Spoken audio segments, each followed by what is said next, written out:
and Silent only agreed to come with him being allowed to run grime in the city and still earn money while doing the podcast. So thank you for that. And Saab, we really appreciate the admins of NoPixel for letting people do civilian work and earn money while they're on the podcast. That's awesome. Also really cool that you guys are actually going to pay additional in-character money to people coming on the podcast. That's awesome, man. So today's episode is actually a 50K bonus, you said, I think? Yeah. You drop your cap at the very end.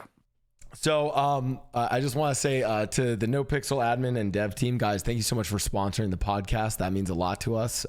That's really cool that you guys are helping to make sure that role players can take time off of the grind to come in here. Jokes aside, today we have a juicy episode that is actually gonna be part of a series. We'll probably run this series, once a month or every now and then, whenever there's a good time. But I mean, we could talk about this topic for many hours. We won't be able to cover everything today, but it is cops versus crims, the age-old ancient rivalry that goes back millennia, the most deep and dankest rivalry in GTA RP history, the infamous cops versus crims. Representing your cops today are, go ahead and introduce yourselves, starting with Saab. Hello, I play as Captain Slacks. My name is Saab. Howdy, everybody. Go ahead. Oh, you can go ahead. I was going. No, you go ahead. I said go. I play Cletus Cornwood. My name is Esfand, and hi. I don't have my sheriff's outfit. I feel bad. It's not here actually. I think they took it for something. Yeah, Esfand was looking for his sheriff's outfit here at the start, so missed the memo. Classic. And Arckon, who hello, long time listener, first time caller. I'm gonna steal Saab's classic one-liner of "Hey, I'm happy to be here. Hello." And I play now or newly minted chief of police, Barrick Johnson. A lot of people are probably gonna be unfamiliar with me, but that's gonna change. It's gonna change. There you go. Okay, that sounds kind of like a threat, but yeah. So we have a so we actually have two. Well, a former chief of police, a current chief of police, and Cornwood. Love it. That's yo. Yo. Senior captain, man. Senior captain. Senior captain, sure. And representing your criminals, we can start with Silent. Silent, if you want to introduce yourself, your character, etc.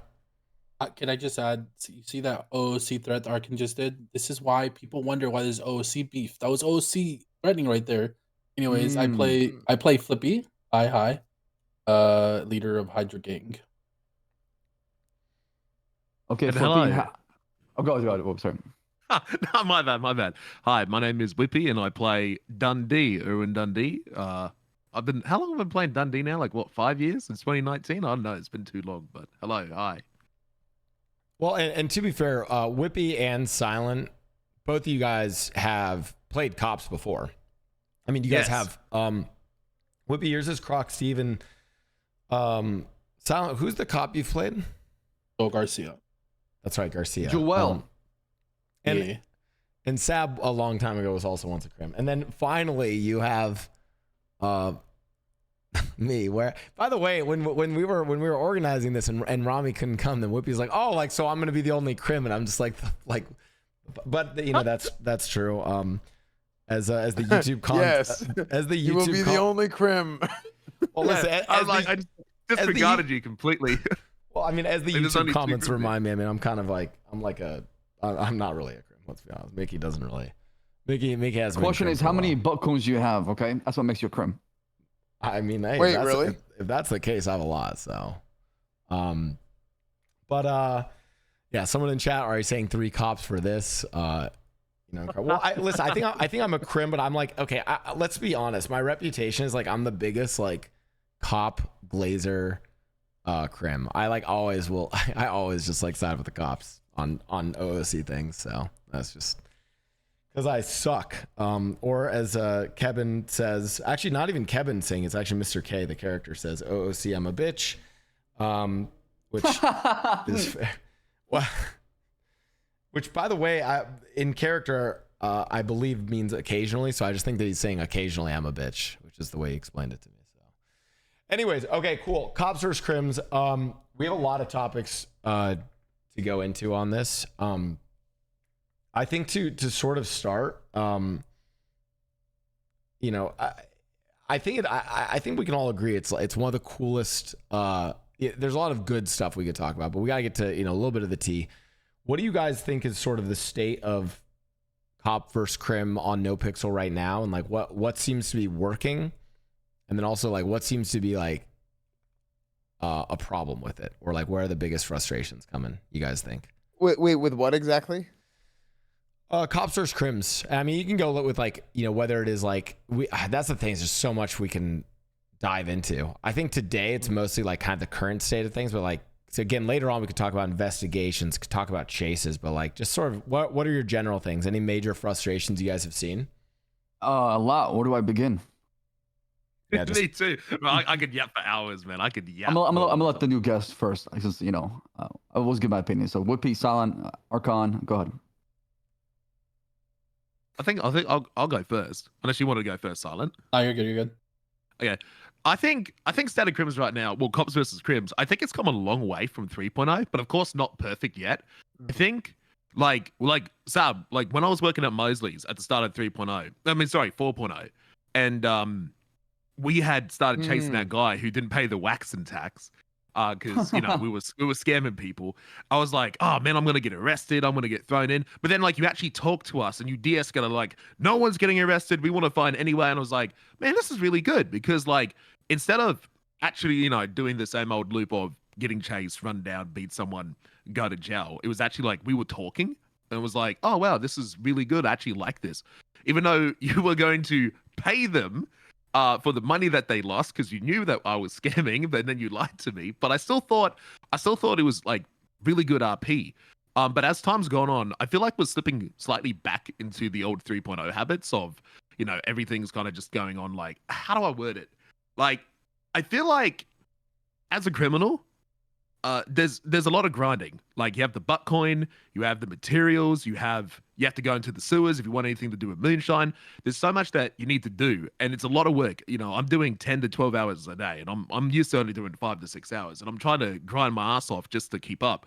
And when I get into a police chase, I feel like I have so much to lose because like a 5K fine, a 10K fine, it's like a massive fine. Like that could set me back like a day or two if things don't go well. And so when I get chased by the cops, I feel like I have to try hard, and I feel really bad because I feel like I'm taking and not giving an RP in that aspect. And if I have to try hard to get away, well then I'm not role playing. I'm playing fucking cops versus crims. That's shitty of me. Mechanical thing at that point, right? Yeah, it's a mechanical thing. So, but then it's like, okay, so sometimes like if I rob G6, for example, I'll wait and see if cops naturally respond. And if I don't, and I feel like there's good RP here, I'll anonymously snitch on myself. I'll call up like, hey guys, someone's robbing this thing. And I'm sitting here going, okay, I've called the cops. I really fucking need this money. Like when I rob those G6, I'm desperate. I need the cash. I need that money. And here I am just giving myself away from the perfect lick. Let me call the cops. And I feel like because I'll try not to ramble on for too long, but I feel like one thing I've learned in the current state of 4.0 is because the criminals have so much to lose when they get caught, they're trying a bit hard to get away. Like they won't, like I was watching Cornwood last night. You pulled over a buffalo.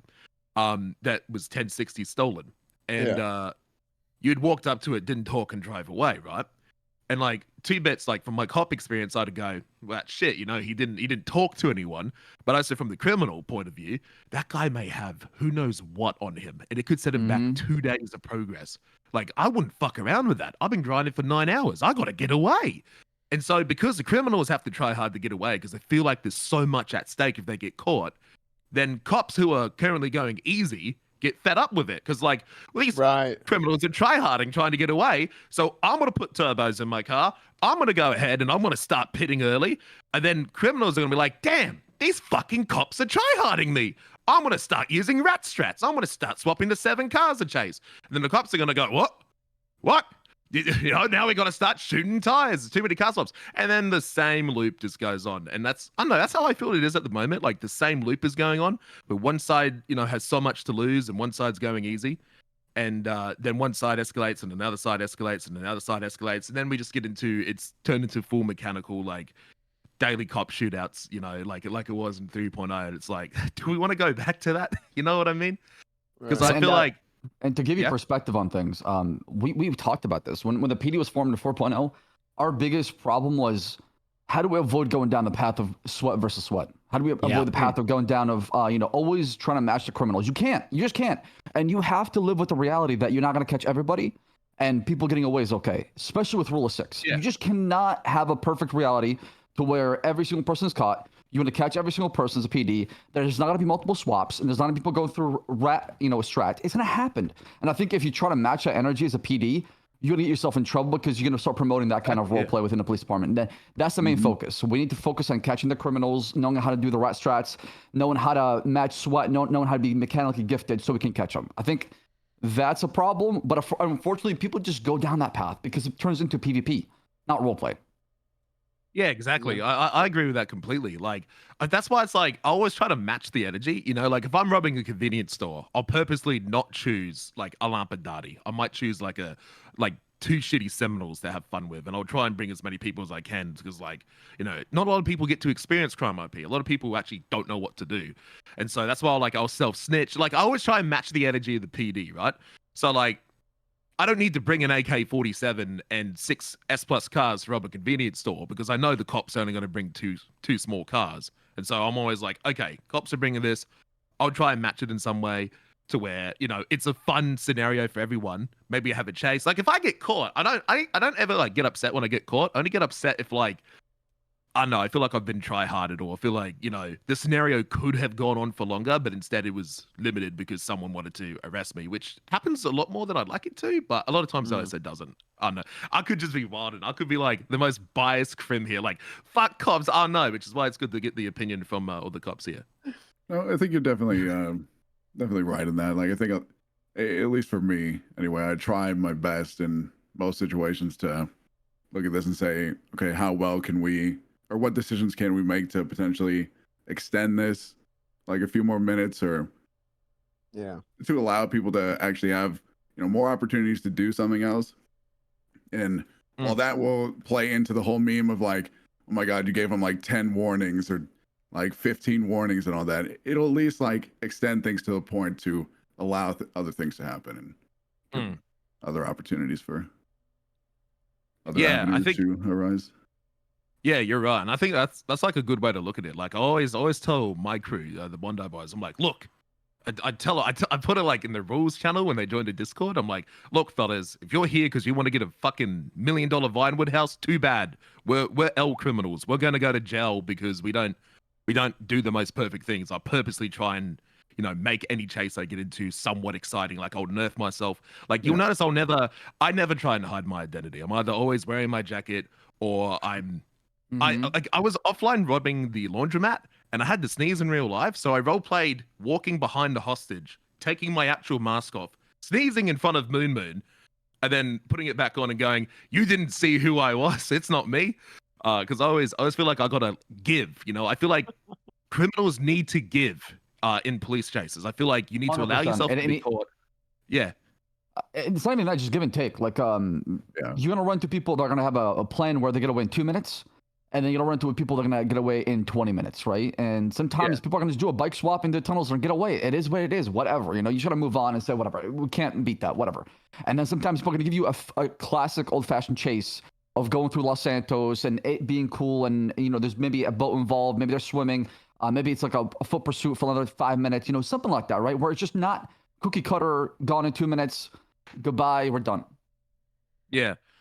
I agree completely. I feel like the only time I do like the 2 minute thing is like if I'm down bad. Like sometimes I feel like you have to grind to make RP, and sometimes like 1 out of the 10 times I do get chased, I do try hard to get away just because I'm like, okay, I got a lot of shit on me. I know I can do something cool with this. I just want to like secure 1 W so the other 9 times I get chased, I can afford to lose it. So like if I go and rob something, the first time I might actually just get away for the first one, but every one I do after that, it's like, okay, I've done it, I've gotten away, I've got money to lose, let's go do something crazy. Like I remember robbing the laundromat in the Dukes. That car is such a piece of fucking shit, man. That thing is the worst car I've driven in this server. And I'm like, let's rob the laundromat in the Dukes. I didn't last 3 fucking minutes in that damn car before I got sent through the fucking windshield. But yeah, no, it's all about giving and taking, and I agree with what you say. So because I don't want to end up like a cookie cutter criminal, like the same. Oh yeah, let's do crime 24/7, and then I'm just gonna steal Lampadati and do the same shit everyone else does so I can progress. It's like, no, you gotta give and take. You gotta allow yourself to be caught. You gotta allow the cops to have a breadcrumb to go after whatever activity you do. And you got to allow for cops to catch you, but it's also the same way for cops. Cops need to allow for a criminal to have the opportunity to get away. And the cop should, I don't know. I have a fix for this, honestly. I really do have a fix for this. And I think the fix is you allow forensic and investigation tools to exist. So if the criminal does get away, there's a chance you can investigate afterwards. Yes. So the roleplay doesn't end after the chase, and you can investigate and bring him down for questioning, or try to pursue him in a different kind of way. Maybe do surveillance, see what's going on, things like that. Any crumbs, any leads after a robbery would be amazing versus all it being a chase, being end all be all, and then people get away. Yeah, which is why I never mask up. Like I rob something, you always know it's me. Like you always know where to look, and then I'll probably hide for a little bit, and I won't even change my clothes. It's like I gotta I won't even I'll probably change the car, but not the clothes, and it's like there's that chance to where I can be seen again. I think the biggest inspiration I got was actually from Forehead when Sam Green was on back in 3.0. I had snuck in a shotgun into the prison, and I was like, yo, just fucking run it in. I'm in. Okay, the guards are distracted. And then Forehead's like, no. He kind of explained to me, we have to allow an opportunity for us to get caught. So instead of just quickly speedrunning the shotgun into the cells and stashing it before the DOC saw, he actually gave it to an inmate who was blind, and we had to walk next to him for a solid 10 minutes with the fucking giant shotgun on his back inside the prison, trying to walk his way past 20 armed guards into the cell so he can hide it. Damn. I was like, that's really good RP. I thought, fuck, I never thought about that. He has everything to gain here and everything to lose, and here he is giving RP to the DOC. He's allowing himself to be caught, and I actually took a lot of inspiration from that. So it's like, that's the type of stuff I want to do now, and I think that's how everyone should act. So, and I know. Go ahead. Sorry, go ahead. I was gonna say, well, I want to hear from Esfand and Silent, because now we've sort of circled on a topic that I think everyone's kind of interested in, and the viewers probably want to get an answer to this as well, which is like, it is this problem of kind of escalation of stakes and kind of trying, where it's like, oh, if the punishments are bigger, or if the things that the crims can lose are bigger, it's like, well, then they're going to try harder, and then that results in the cops trying harder, and it's that like escalation. Esfand first and Silent, I'm curious, how do you guys think about that? Like, is there a sweet spot, or does it always end up escalating more? From my point of view, I feel like there's a lot of times where you don't want to feel like an NPC, right? And that's how I think a lot of cops feel sometimes, is like anytime they're not they don't act like an NPC, it's like everybody shits on them. And it's like, bro, you'd have to be a complete moron to not know that this is happening here. You have all the information, you have all the data. Like, it's almost like insulting to not act a certain way. You know what I mean? Like, it's like, oh, look at me, look how dumb I am, be the punching bag. But it just ends up, at a certain point, it's just like not fun. Because you have to, like, I get it. Like, you have to give, and you have to, there's times where it's like, okay, you just have to do the thing. But also, if you're chasing a criminal who's, for lack of a better word, like being lazy, or they're not covering their own ass, then yeah, like certain things are going to fall apart for them, right? My point that, like, I think the big thing with Cornwood is, like, especially at the beginning, everyone's like, oh, Cornwood is like max fines, give them the 9s, shoot everybody, this and that. And that's not really exactly what I want to do with Cornwood, right? But how I've been RPing it out recently is because, to be fair, OOC saw this. I've noticed that there's a lot of inconsistencies in how charges are pressed, how criminals are treated, how situations are treated, and it makes things very confusing for a lot of people. Right. Oh yeah. It makes things very confusing for a lot of people because then they'll have a certain situation that happens, and then they will later on have a similar situation, or they will be with somebody else that also has that situation happen, excuse me, and then the lack of consistency then makes people frustrated. You know, and that's really where the issue is. I mean, the like gun possession thing is a perfect example of that.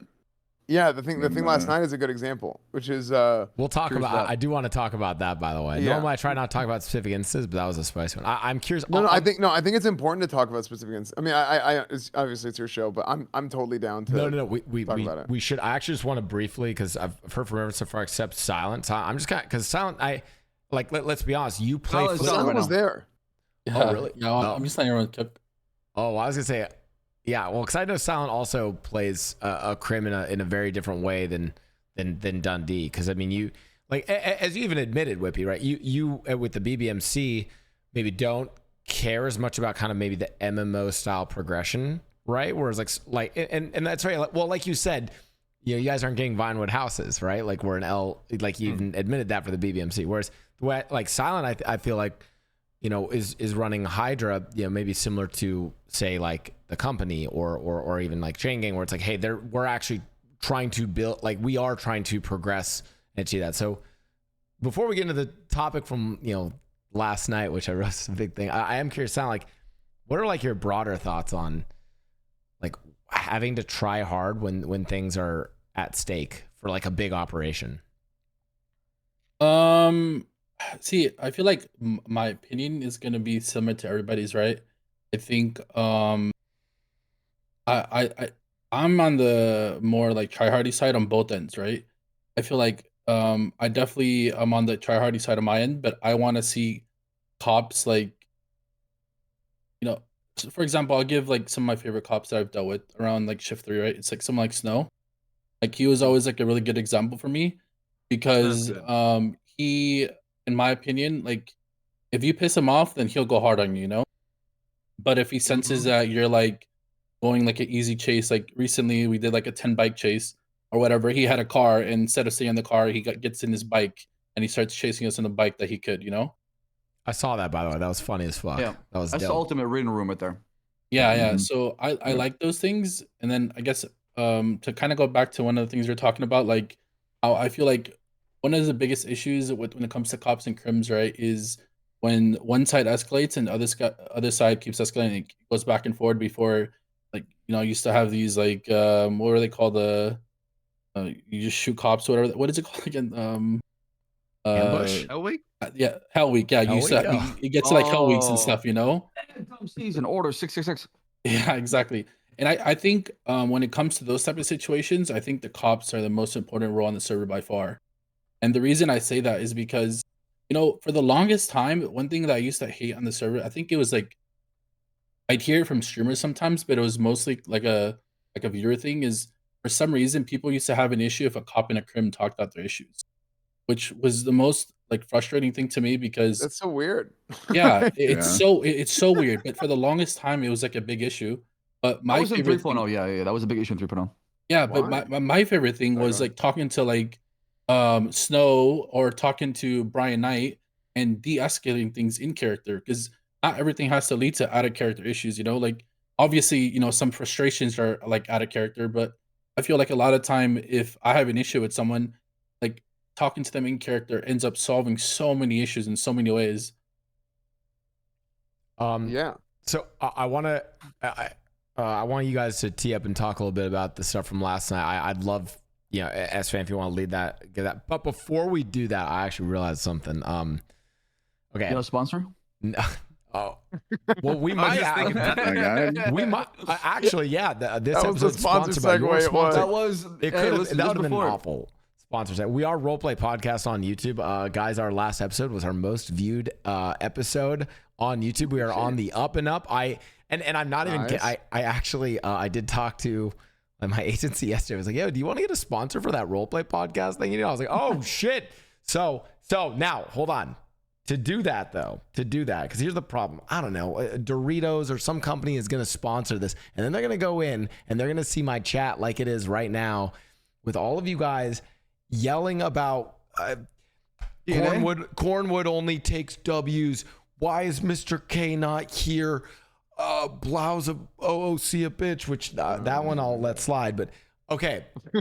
I'm saying that for all future Roleplay Podcast episodes where we go into our special spicy topic of cops versus crims, I'm asking that everyone in all the chats, wherever's live, we all take a moment.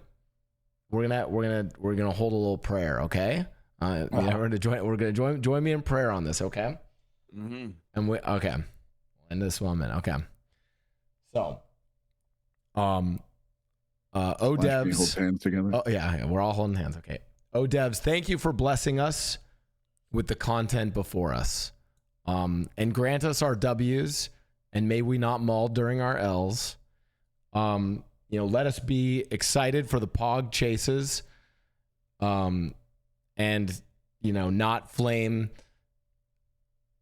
the crims or the cops, and realize that we're all just trying to create content together, and that at the end of the day, all of us are a bunch of fucking nerdy losers trying to role play as badass criminals and hard ass cops. When at the end of the day, we're a bunch of fucking losers who stream this shit on our Starforge PCs. That's right, Esfand. I am sponsored by Starforge PC. So, and I'm sorry if any of you guys have conflicting PC sponsors, but that one I actually do have a sponsor for. So, in all honesty, I want all the chats to just kind of reset and just chill, breathe.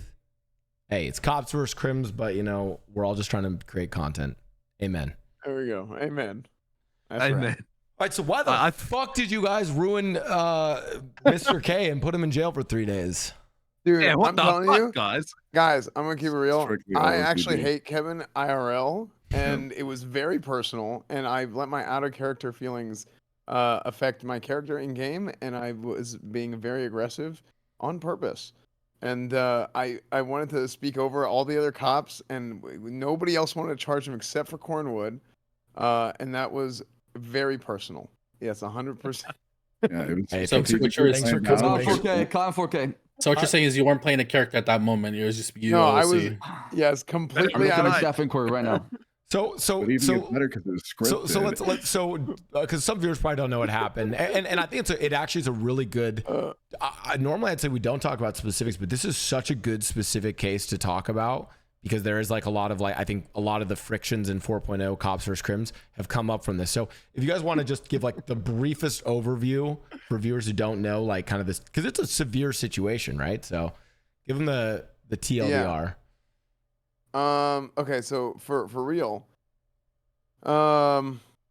basically what ended up happening was actually this whole situation is kind of wild because I went up to the only reason I was even up there. Do you want to start from the beginning or do you just want to talk about Yeah. Give the whole beginning. entire I debrief. want the whole thing actually. Context. If you want the Let's whole context, yeah. story. Yeah, let's do it. So Cornwood Metagame was Cornwood was in the PD down in MRPD, so down Los Santos area, city area. And Bayweather comes to Cornwood and is like, "Hey, do you have a scout? Like I haven't driven a scout yet. Like can I borrow it?" And I said, "Oh, we haven't actually ridden together. Let's go ride together." Right? And I'll let you drive. But my car isn't parked up here. It's parked in my personal parking up in Sandy. So we drive up to Sandy and we leave the CVPI that she had outside of the Sandy Shores sheriff's office. We just leave it parked out there out in the open. It didn't have a turbo or anything. And I was like, let's just leave it out there. This will maybe somebody will try and steal it at some point. Sometimes I do stuff like that, right? Where it's just like you let something potentially get stolen and then there's like something that ensues afterwards. So I was like, let's just leave it out in the open. We get the car out and we start driving. I'm like, do you want to drive this? Sure. I give her the car and then she drives. By the way, the Sandy CVPI is very important. because we left that outside the sheriff's office. We end up driving, and she very quickly ends up crashing. And she gets ejected from the car. She gets downed, and something had happened a while back where I jumped off a cliff on accident, and I was downed. So I was like, don't snitch. Like, just cover for me. And she's like, on the radio, it's like, oh, like, I don't remember what she said. She sideswiped. I got sideswiped, whatever. And then, he got knocked down. Because, like, just in character, like, is embarrassing. So she did the same thing to Cornwood. So I was like, oh, man, this guy came in a Buffalo, just flying like 130 miles an hour, black Buffalo, couldn't tell who it was. He hit a local that hit our car, and then we 50'd, and then she ends up getting ejected. Like, some elaborate story as a joke.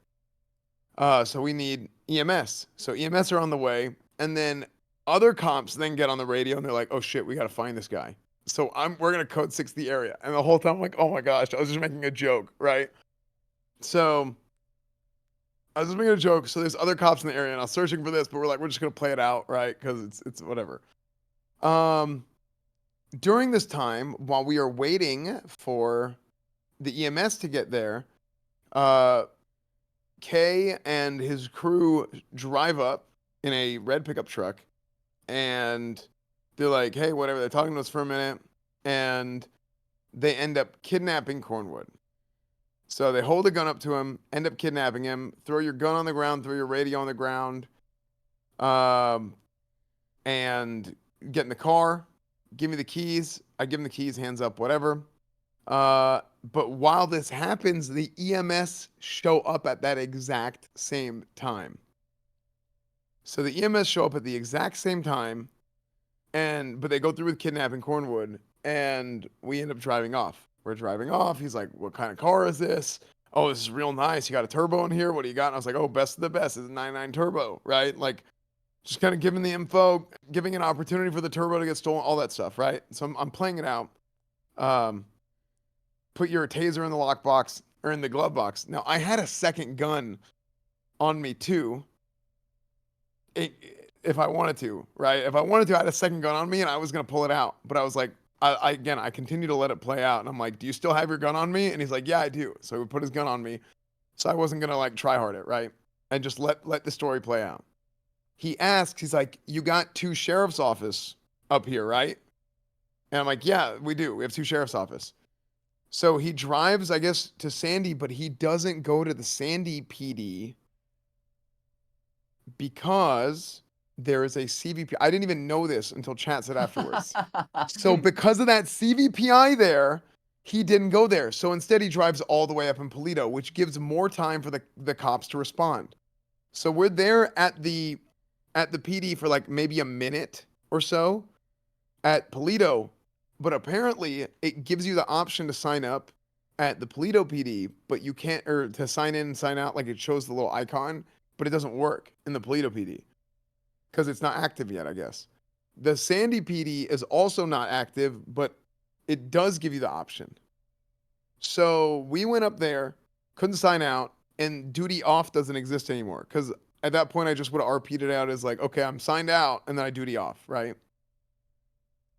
So I'm about to go get back in the car, whatever. Like, I think we're about to leave. But by this time, it was like within a minute, the cops had already showed up. So he just gets back in the car and he drives off. I get picked up. We call it in. And then he gets caught, yada, yada, yada. He takes the gun and stuff that he took off of me that he asked me to throw on the ground and pick up. He throws it away. And we go, recover the vehicles, recover the equipment that was stolen, all that stuff. So what ended up happening after that? This is the part that things get really confusing.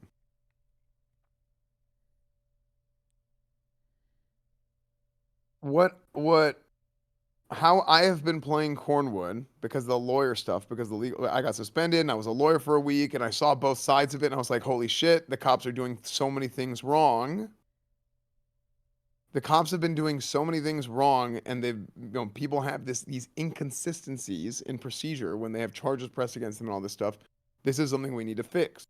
So I saw this as a perfect opportunity to show like the proper procedure of how we should handle situations like this. Because looking at forensics, we had the gun, we had everything recovered, all this stuff, and there's like a bunch of like I'm telling you, he had a gun on him that he used to shoot Dr. Cantor, Judge Jackson. I mean, he was carrying all this shit on him. Hot. I mean, It was as hot as it hot gets. before. I think it had So- almost like 5 bodies on it. Also, Like I'm actually. Go ahead. To pause, I just want to say, because I remember there were some people confused about this. My understanding, and this is probably like a little bit of like a mix of IRL versus this, where it's like just my brief understanding. Criminal guns are untraceable, as in we don't know where they're made. Like their serial ID scratched, but it's like forensics, you could still tell. Like, I mean, I don't know if they do this IRL, but at least for the mechanics of the server, it's like doesn't matter if we can't figure out where it came from. We know what scenes it was involved in. We know what bullets were fired from it. So that's how you guys know. Is that correct? Yeah. No, you just take the bullet, you take the gun, and you run it through the ballistic analysis, and it has a match. That's what he's saying. Yeah. That's what he's saying. It's like okay. the serial is scratched, but the like Saab was saying, it's like you could match the bullets and stuff.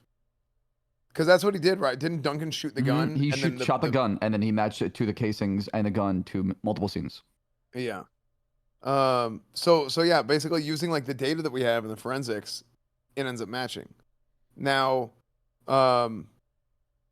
basically how the thing ended up playing out, and this is what this is something that I was trying to do, is let's make sure he has all of his charges, and we say, hey, this is everything that is proposed. We're not pressing all these yet, but this is everything that's on the table. This is the whole menu, right? So possession, boom, boom, boom, all this stuff.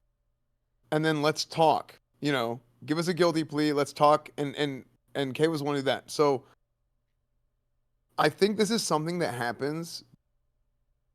I'm not to like put words in your mouth or put thoughts in your head or whatever, Saab. I feel like when you've done this for so long, because I see this happening with like veteran cops more than new cops. When you've done it for so long, you automatically speed run through stuff and you just start dropping charges before it's even presented in the first place. And then the way that the Crims see it, and then the way that the lawyers on the other side see it is like, well, isn't this what's being charged? So they can argue those charges even though you have all the evidence for something else. So you're like automatically getting the guilty plea point, right? And then whenever that happens, then they feel like, well, how come I'm not being charged for this now, but I would have then? Or how come you're saying this now, but back then you said this? Am I wrong? Because I feel like I've seen that happen with like multiple other like higher ranking officers, and the people have done it for a long time because they're like, we already know how this goes. Let's like just go through it. But then they don't know everything that we're thinking about and all the information that we have. So what I was saying is if you give it to them all up front, then he said, he'll tell the story and he'll talk about all the other stuff. So we get a guilty plea on that stuff, and then we'd be willing to drop charges on certain things for that guilty plea. So that's the way I was trying to set it up for. You're definitely not wrong. I think it just goes back to people taking that extra step to extend things and kind of have just like longer interactions after that point of people getting arrested, because it ideally, in all cases, shouldn't just end as soon as they're like put in cuffs and then, take them down to the station, processed, gone. Like you should, unless somebody like really wants to just get out of there, like you should try and extend things as far as possible, and just going as far as breaking down everything and explaining it to them, or even add in like small little charges for when like lawyers come in, and then you can kind of talk things through and then take off a couple charges. That way, both sides feel like something has been brought down a little bit and you can come to some kind of agreement. I think that's a good place. Isn't that the whole thing? Isn't that the whole thing how charges work, right? I thought like it's an OC thing where like a lot of the charges are a bit vague. So you're meant to like argue stuff and stuff like that. Yeah. A lot of them are like that, yeah. So it can be, fought in court. When I talked to like Nathan and DOJ, they didn't want charges to be so black and white to where you have no flexibility to argue them in court. Because if they're black and white, then you're guilty. You're going to court, you're guilty. You're not going to win. There's no chance. So to go back to what Esfand said, yes, I definitely rushed the process. We should have just had all the charges on the table and then went through it one by one. That way, it didn't seem like we were adding on and then taking off, adding on and taking off, and it caused such a confusion in the whole entire process. As a result, it turned into something that was more, an issue than it should have been. Yeah. I mean, it was basically just like I think we were all kind of misreading the room because here's another thing that I did wrong, because that was my initial thought, but I feel like at the point in which he had already been presented with charges, and then he feels like the criminal feels like these are the charges that I'm hearing. Well, how come it's going up after I'm talking? You know what I mean? Now sometimes that does happen, right? Like Miranda rights, all that stuff. But it wasn't going up because of what he was saying. It was going up because we weren't done yet. Yeah, I told him we're in the discovery phase, and as part of the investigations, right? We're still trying to investigate. We're still trying to get everything kind of sorted, right? And we're trying to figure out everything. Like I said, the biggest flaw that I saw with that, from my perspective and what I did on Slack, is I rushed the process way too much. I went in there and I said, okay, we're doing these charges, and instead of, hey, let's bring everything on the table, and then let's discuss it that way, and then start removing things that way off the table. That would have been a much better process. And like you said, I think it's something that we need to just get in a good habit of doing so by, laying everything flat on the table, and then from there start removing things instead of adding and subtracting midway through. And I want to interrupt to just, and again, this is, because I want to, we'll have the Crims will have their chance to rebuttal, even though Kay's not here. The Crims will, on his behalf, rebuttal and attack the cops here. But before we do that, I do want to say, like, to all the chats, because I see a lot of people in chat like kind of commenting this. I just want to say, like, obviously we've all been doing this for a while, but NoPixel changes rules. Obviously people are trying to do 4.0 really differently. And one thing I just ask from, like, not only the I think the role players have actually been pretty good about this time around, but for the chats is like, yo, like, we fuck up. Like, we don't know a lot of the shit going on, right? Like I did a getaway recently where I stupidly put a new criminal who I know Esfand chases a bunch, Eli. I put him in a situation where he got fucked because he didn't know how to unlock a door. And I'm gonna be honest, guys. Like, so there are role players that, like, God, we make mistakes, guys. Like, he didn't know how to unlock the fucking door. That's Mickey's plan. I'm going to jail. Hey, can I? By the way, side note on all this, Mickey plans are 4 for 5 in 4.0. I actually am batting a really good percentage. I needed one to fail. Okay, otherwise it wouldn't be a jail plan. Side note, but I just want to say my little bit of defense here from what I was reading in this, from what I've heard of the situation from last night. I don't know the whole thing, but, like, you guys are just, like, you're trying to figure shit out, right? Like, on the fly, right? Like, as cops, right? Because I feel like you guys have more potential to fuck things up, and it's like, you got chat yelling at you, you got all this stuff. Like, I would imagine, like, mistakes are made, and it's like, yeah, we're all still learning the new systems in 4.0, right? So I just want to throw that in there. I'll let you guys continue before I let Silent and Whippy tell you guys that. Yeah. Just before Silent, Whippy, and Arckon. Is that right? Yeah. Arckon. People saying DNA, people saying this, people saying it's powerful, people saying jail ban. It's role play at the end of the day. I mean, just I get it. DNA cannot be fought right now, but it falls off. It's not like a permanent thing that stays on the gun for a while. Also, it's complete RNG. It scuffs. It doesn't stick. DNA is super unreliable as far as if it's gonna work or not. This just happened to be that time that it does. But people, like, the thing that people have to realize. I didn't mean to cut you off, by the way. You got my brain going. Sorry. It's so hard to RP around game mechanics because people will just be like, oh, it touched the water. There's no DNA now. You know, it's like ME wipes off DNA. ME wipes off blood. And it's like, you know what I mean? Like, you can't really, like. Yeah, there should be toolkits for criminals to buy to wipe off a GSR, wipe off blood, wipe off things like that. But at the same time, I think if you do something like that, you should extend DNA and GSR in a way to where, it can't be too easily exploited to where you can remove it right away. I can't just go shoot somebody, pick up the casings, go wash myself all the GSR, throw my clothes in the bin, and then I become the perfect criminal. Zero consequences. Hot take coming in the cops versus Crims debate. Here comes the Blau's dumb hot take that's gonna get me in trouble probably. And also, we stop ocean dumping people Please. And we start ocean dumping hot guns.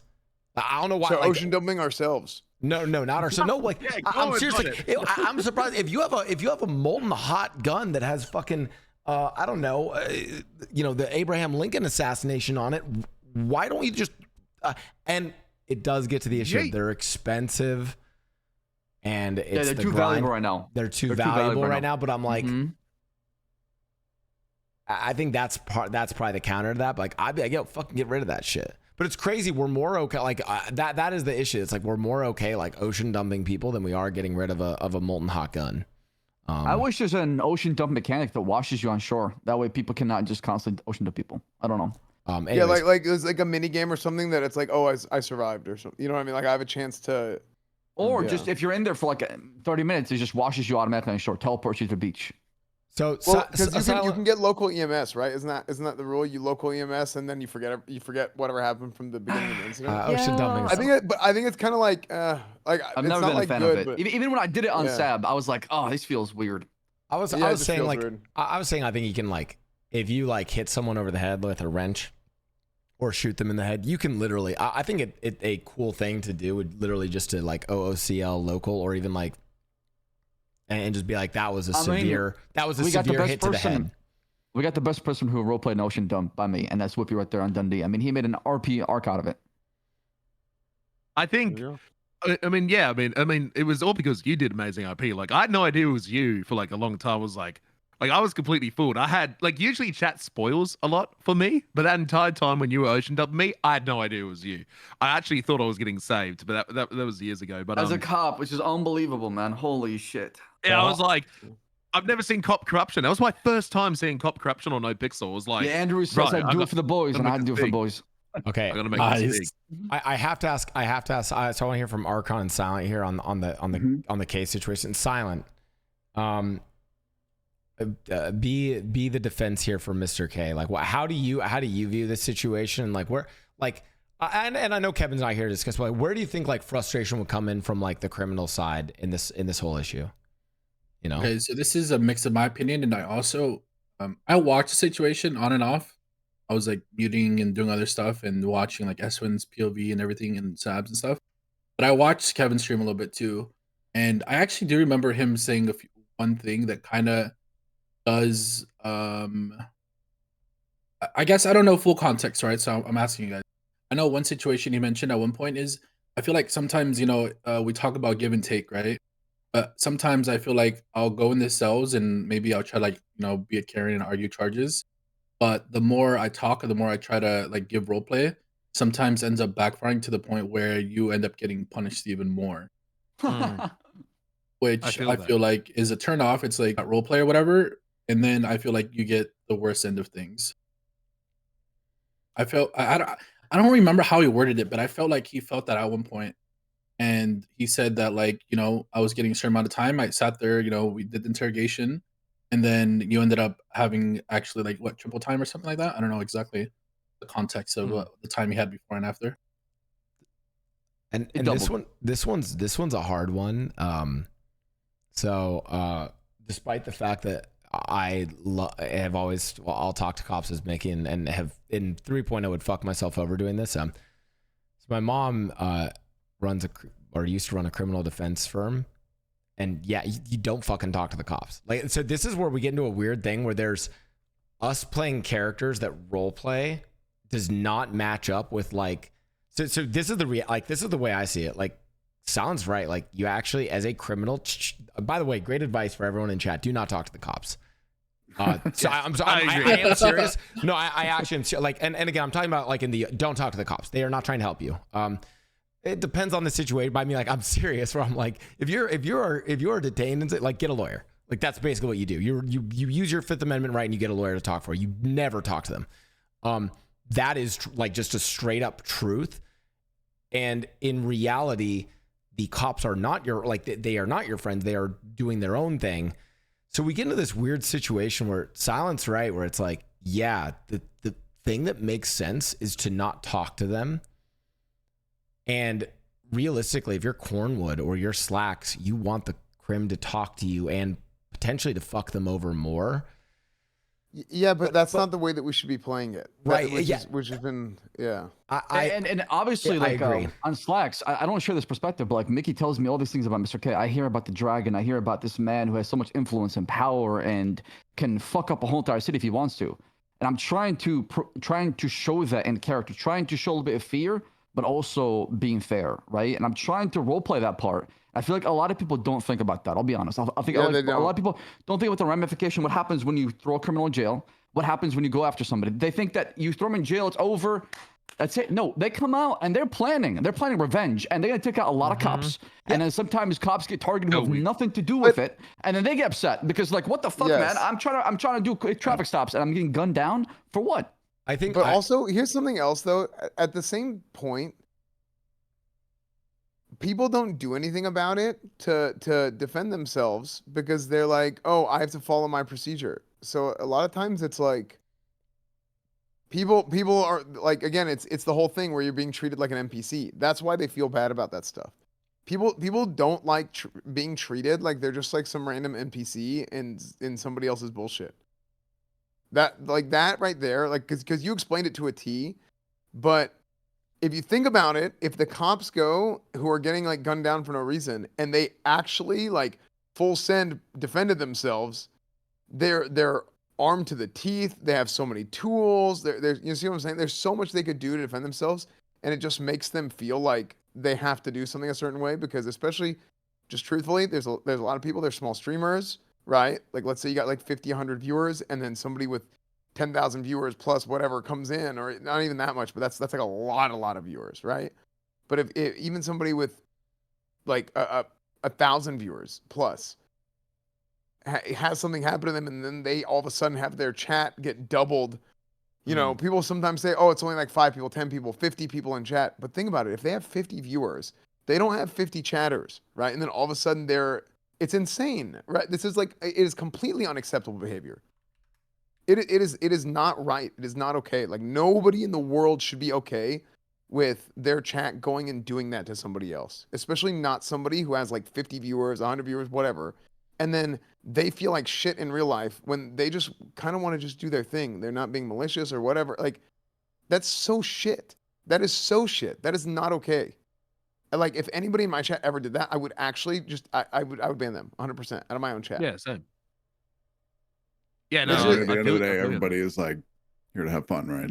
Obviously. Yeah. Yeah, exactly. But like, yeah, I don't know. You're always gonna have bad apples. Same as like I always try and view it in a way is you're gonna have those like sports fans that are just like really ultimately just don't know what they're talking about at all, but they're still like really passionate about it, for whatever reason, and they're gonna do more damage than they help. But sometimes it'll be too late for them to And it's hard to moderate it as well. Like we have like back in when BBMC was like popping off back in 3.0, we had a Discord with like 20 different channels in it, like streamer channels, and it was just like 100 different mods all working together to like contain chatters, because like they would go into not only Twitch chats, but my mods would go and look at meta chats and Discords as well. And in these meta chats, you know, there's people just shit talking streamers like fucking Blau's a bitch OOC or fucking Cornwood's a shit cop and all this stuff. I'm like, fellas, meta chat is not a place to shit. Meta chat is a place to talk about. No, I don't read it. But like, you know, it's such a hard job to moderate as well. My mods are fucking goated. They crack down on it so hard. But like, I can also see where big streamers have an issue. Like I remember when I was you know, like 10,000 viewers trying to manage a community of that size, when I had like 7 mods all trying to watch it at the same time. It was really hard, and sometimes it leaks out. But I think as long as the streamer's like doing their absolute best and their mods are doing their absolute best, you know, then I think it's fine. But like, I feel like not everyone does their absolute best to manage their chat. And I think it's like, monkey, look, chat, you're dumb, okay? You're fucking dumb, chat room, okay? You reflect off streamers' energy. No, if I'm angry, chat, ignore him. Chat's dumb. Okay. No, don't say that about my chat. My chat is very smart. And they, by the way, Okay. and I want to thank again my chat. Like my chat's actually been helping me with tech support because my Prime button down below has been broken, and so a lot of them have been pressing it to try and check to make sure it works. This guy. My chat just so- says true. But what, bro? But what, mine's like, yeah, mine got offended. Colin D and Esfand's chat is self-aware. Sure. Okay, but I do want to say this, like, okay, and Silent, I kind of want to hear, I kind of want more pushback and insight, sort of more of the like that Crim empathetic take here, because the one thing I will say, and Silent, I think the way you played Flippy in 3.0 was much spicier than, and you'd probably agree with this. You've been more chill in 4.0, and when I say spicier, I'm not saying that in a bad way. I genuinely think though that like when I say explicit, I mean like doing fucking crazy shit. Like the likes of which on the server right now, I mean, and again, chat's gonna spam all the other people that they think are doing this, but I think of especially some of the bigger streamers that are doing it. It's like Rami, Kebun, and XQC on John Paul who are pushing the limits and doing like wild fucking shit. Which, by the way, I don't mean in the name. It's content, right? It's fucking spicy. It's forcing cops. You need craziness for sure. Yeah, to jump off the fucking bridge. It's it's the kind of stuff that adds the spice, the tea to the server, right? So Silent, I'm curious, and I do feel like you on Flippy, you've been more chill, right? You'd say in 4.0, but like how do you view that sort of like the frustrations coming from the people, like the role players who are doing that like more intense criminal shit? Can you ask the question again? Exactly what do you mean? Yeah, like where do you think frustrations would come if you were like, if in this sort of version of NoPixel you were doing like the more spicy criminal shit? Like where can you see those frustrations coming up with how the cops versus crims are now? I honestly, I don't know how to answer this. I don't know. I guess I don't fully understand what you're saying, because I guess how I've been playing it, the server, is I know like obviously we kind of have our group together like we had in 3.0, but I'm seeing it as like a rebuilding everything from bottom to the top again, as in like I'm trying to just worry about building connections with everybody and kind of going from there. I haven't had too many interactions with cops, to be honest. I've kind of like just had those, typical passback cop through SBS conversations. But I mean, I've probably been in like 10 chases at most since the beginning of 4.0. So it's kind of hard to, I feel like when you get into like I guess you can say like drama and stuff, you get more passionate about those kind of things. But I haven't really been able to get so passionate about those kind of chases yet. Yeah, I get that. Because it's like if you're not there getting involved in those situations, then it's like not really a big deal. Yeah. So like right now I'm in a position where like I'll see a lot of these situations and I try to think logically about a lot of stuff, right? So when I do see situations, I tend to try to see both sides of things. And I genuinely am in the middle on most situations right now. Like I'm like, well, I see this side, but I also see that side. Yeah. We also haven't reached like, or even closely like neared the peak of what 4.0 like will be. Because it's kind of how like 3.0 was when it started as well. Like there was like mechanically everything wasn't perfect in the beginning, but like months and months down the road it kind of reached this like real height in terms of like storytelling and just interactions. And I'd like to think that we probably haven't gotten to that point yet. Haven't even scratched the surface anyway. Right. Yeah, there's so much. Like 3.0 started, like there was you could rob a house and that was it. Like that's all you could do. Like there was no boosting, no bank busting, cryptocurrency didn't come out for a while. Tons of other stuff. But I miss that so wait, much. this is actually wait. I gotta pause. I don't think that's true. I think the Fleeka banks were out way before the laundromat was out. Fleeka banks were out came way like 2 or 3 weeks in, I feel. Yeah, they were out way. They were that's why like I feel like treating This is a weird thought. I treat the laundromat and the cash exchange like full on heists, because I just assumed the devs wanted the heist in the south side because it's just better RP around those areas. That's actually what I thought. I thought like, oh, that's what I thought it was. It also took a lot longer to get to that point, right? Yeah. Yeah, I agree. I like before like seeing like Buddha talk about how he feels like a cash exchange is like a jewelry store. I didn't even think of it like that at all. I was seeing it as like a fleek or even like something higher because I thought it was like almost Polito level. Yeah, that's exactly what I was like think of it as. But I will say this, and I think chat kind of gets this, which is like they're like, I think something that I've experienced as a criminal is here's a wild take, because a lot of people are saying like, oh well, only CGs had like maybe some of these bad experiences. I think there's some truth in that actually, because I do think CG are some of the only ones pushing the boundaries and doing really risky shit. I think the nature of 4.0, we have seen some of like the biggest crims from 3.0 months into the server are way laying low and just not they're just not doing crime for better, for worse, right? Like they're just not doing risky crime or anything of that nature. And the reality is that I think in a way CG are some of the only ones doing really risky shit. And it's the risky shit that like, as soon as you raise the stakes, that's where things, can go wrong. And it's like, I guess, we'll touch on something that's like, I like the heavier sentences, but I guess a question then to the cops is, knowing now that there's like some pretty fucking big fines and times, like, I mean, and that, okay, this is a difference, and Whippy and Silence, sure, in 3.0, the Fleeca was out earlier, and there's differences in what crime was available earlier, but now in 4.0, dude, the charges are big. Like that shit is like, let's be honest, that whether it's fair or unfair, that the charges on K are just, those are big, right? So what, how do we deal with that? Do one of you guys? I'll go if you guys don't want to. Yeah, I mean, I'm fine talking about it as well. I think, I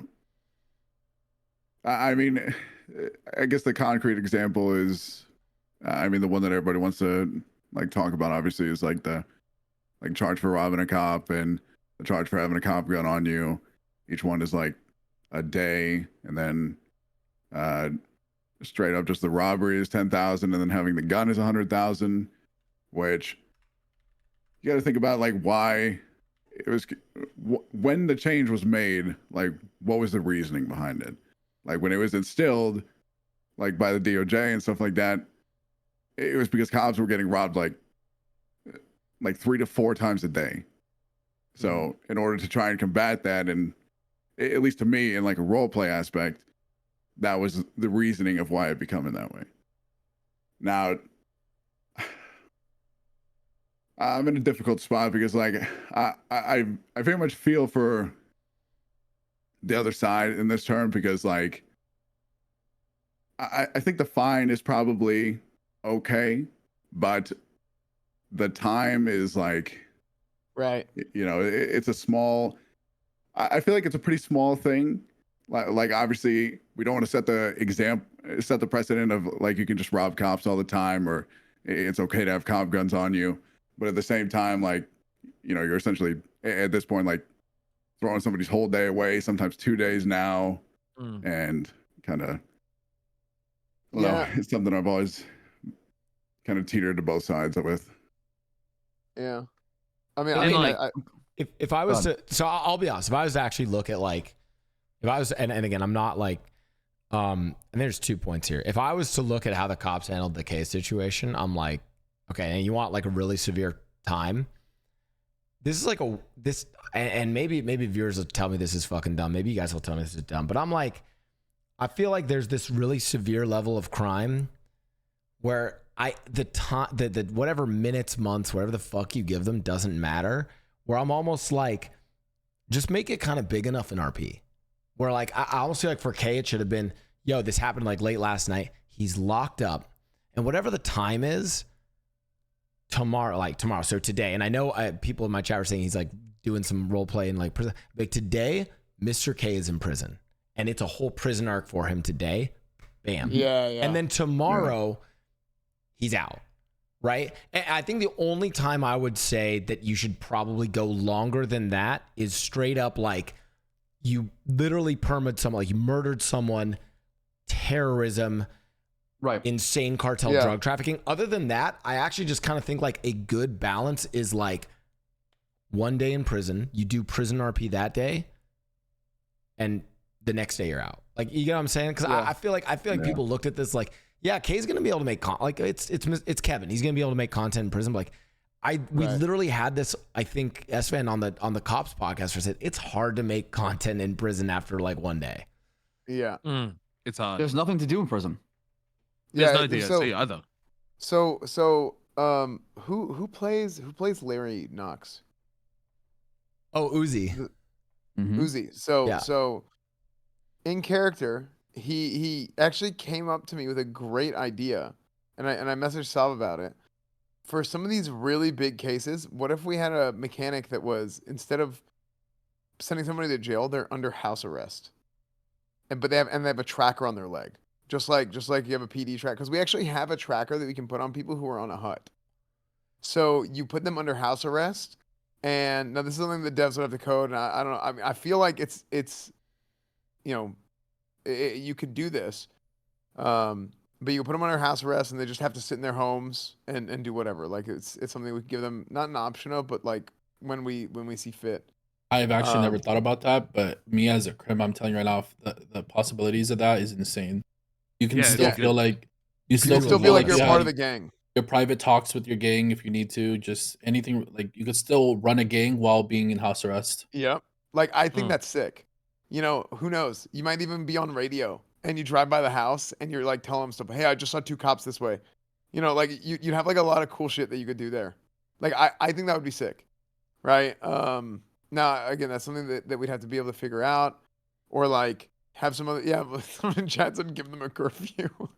I mean, just stuff like that. I think that's cool ideas that could facilitate more RP. Now, ideally, Bolingbrook would be something that was up and active, and there'd be RP there, but unfortunately, it's just kind of not like that. You know, it's Armand and Bobby, man, they're gonna get it going. Yeah, so I mean, to the point where literally Carmine and Bobby Charles It'll be like the Hunger Games in there. Yeah, it's literally gonna be Hunger Games in there, and now some It's people gonna are feel like obviously a different server when you go to jail. Yeah, it's literally gonna be like GTA Online.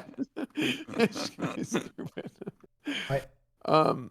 Yeah. I mean, I don't know. I think having opportunities to RP is what's important.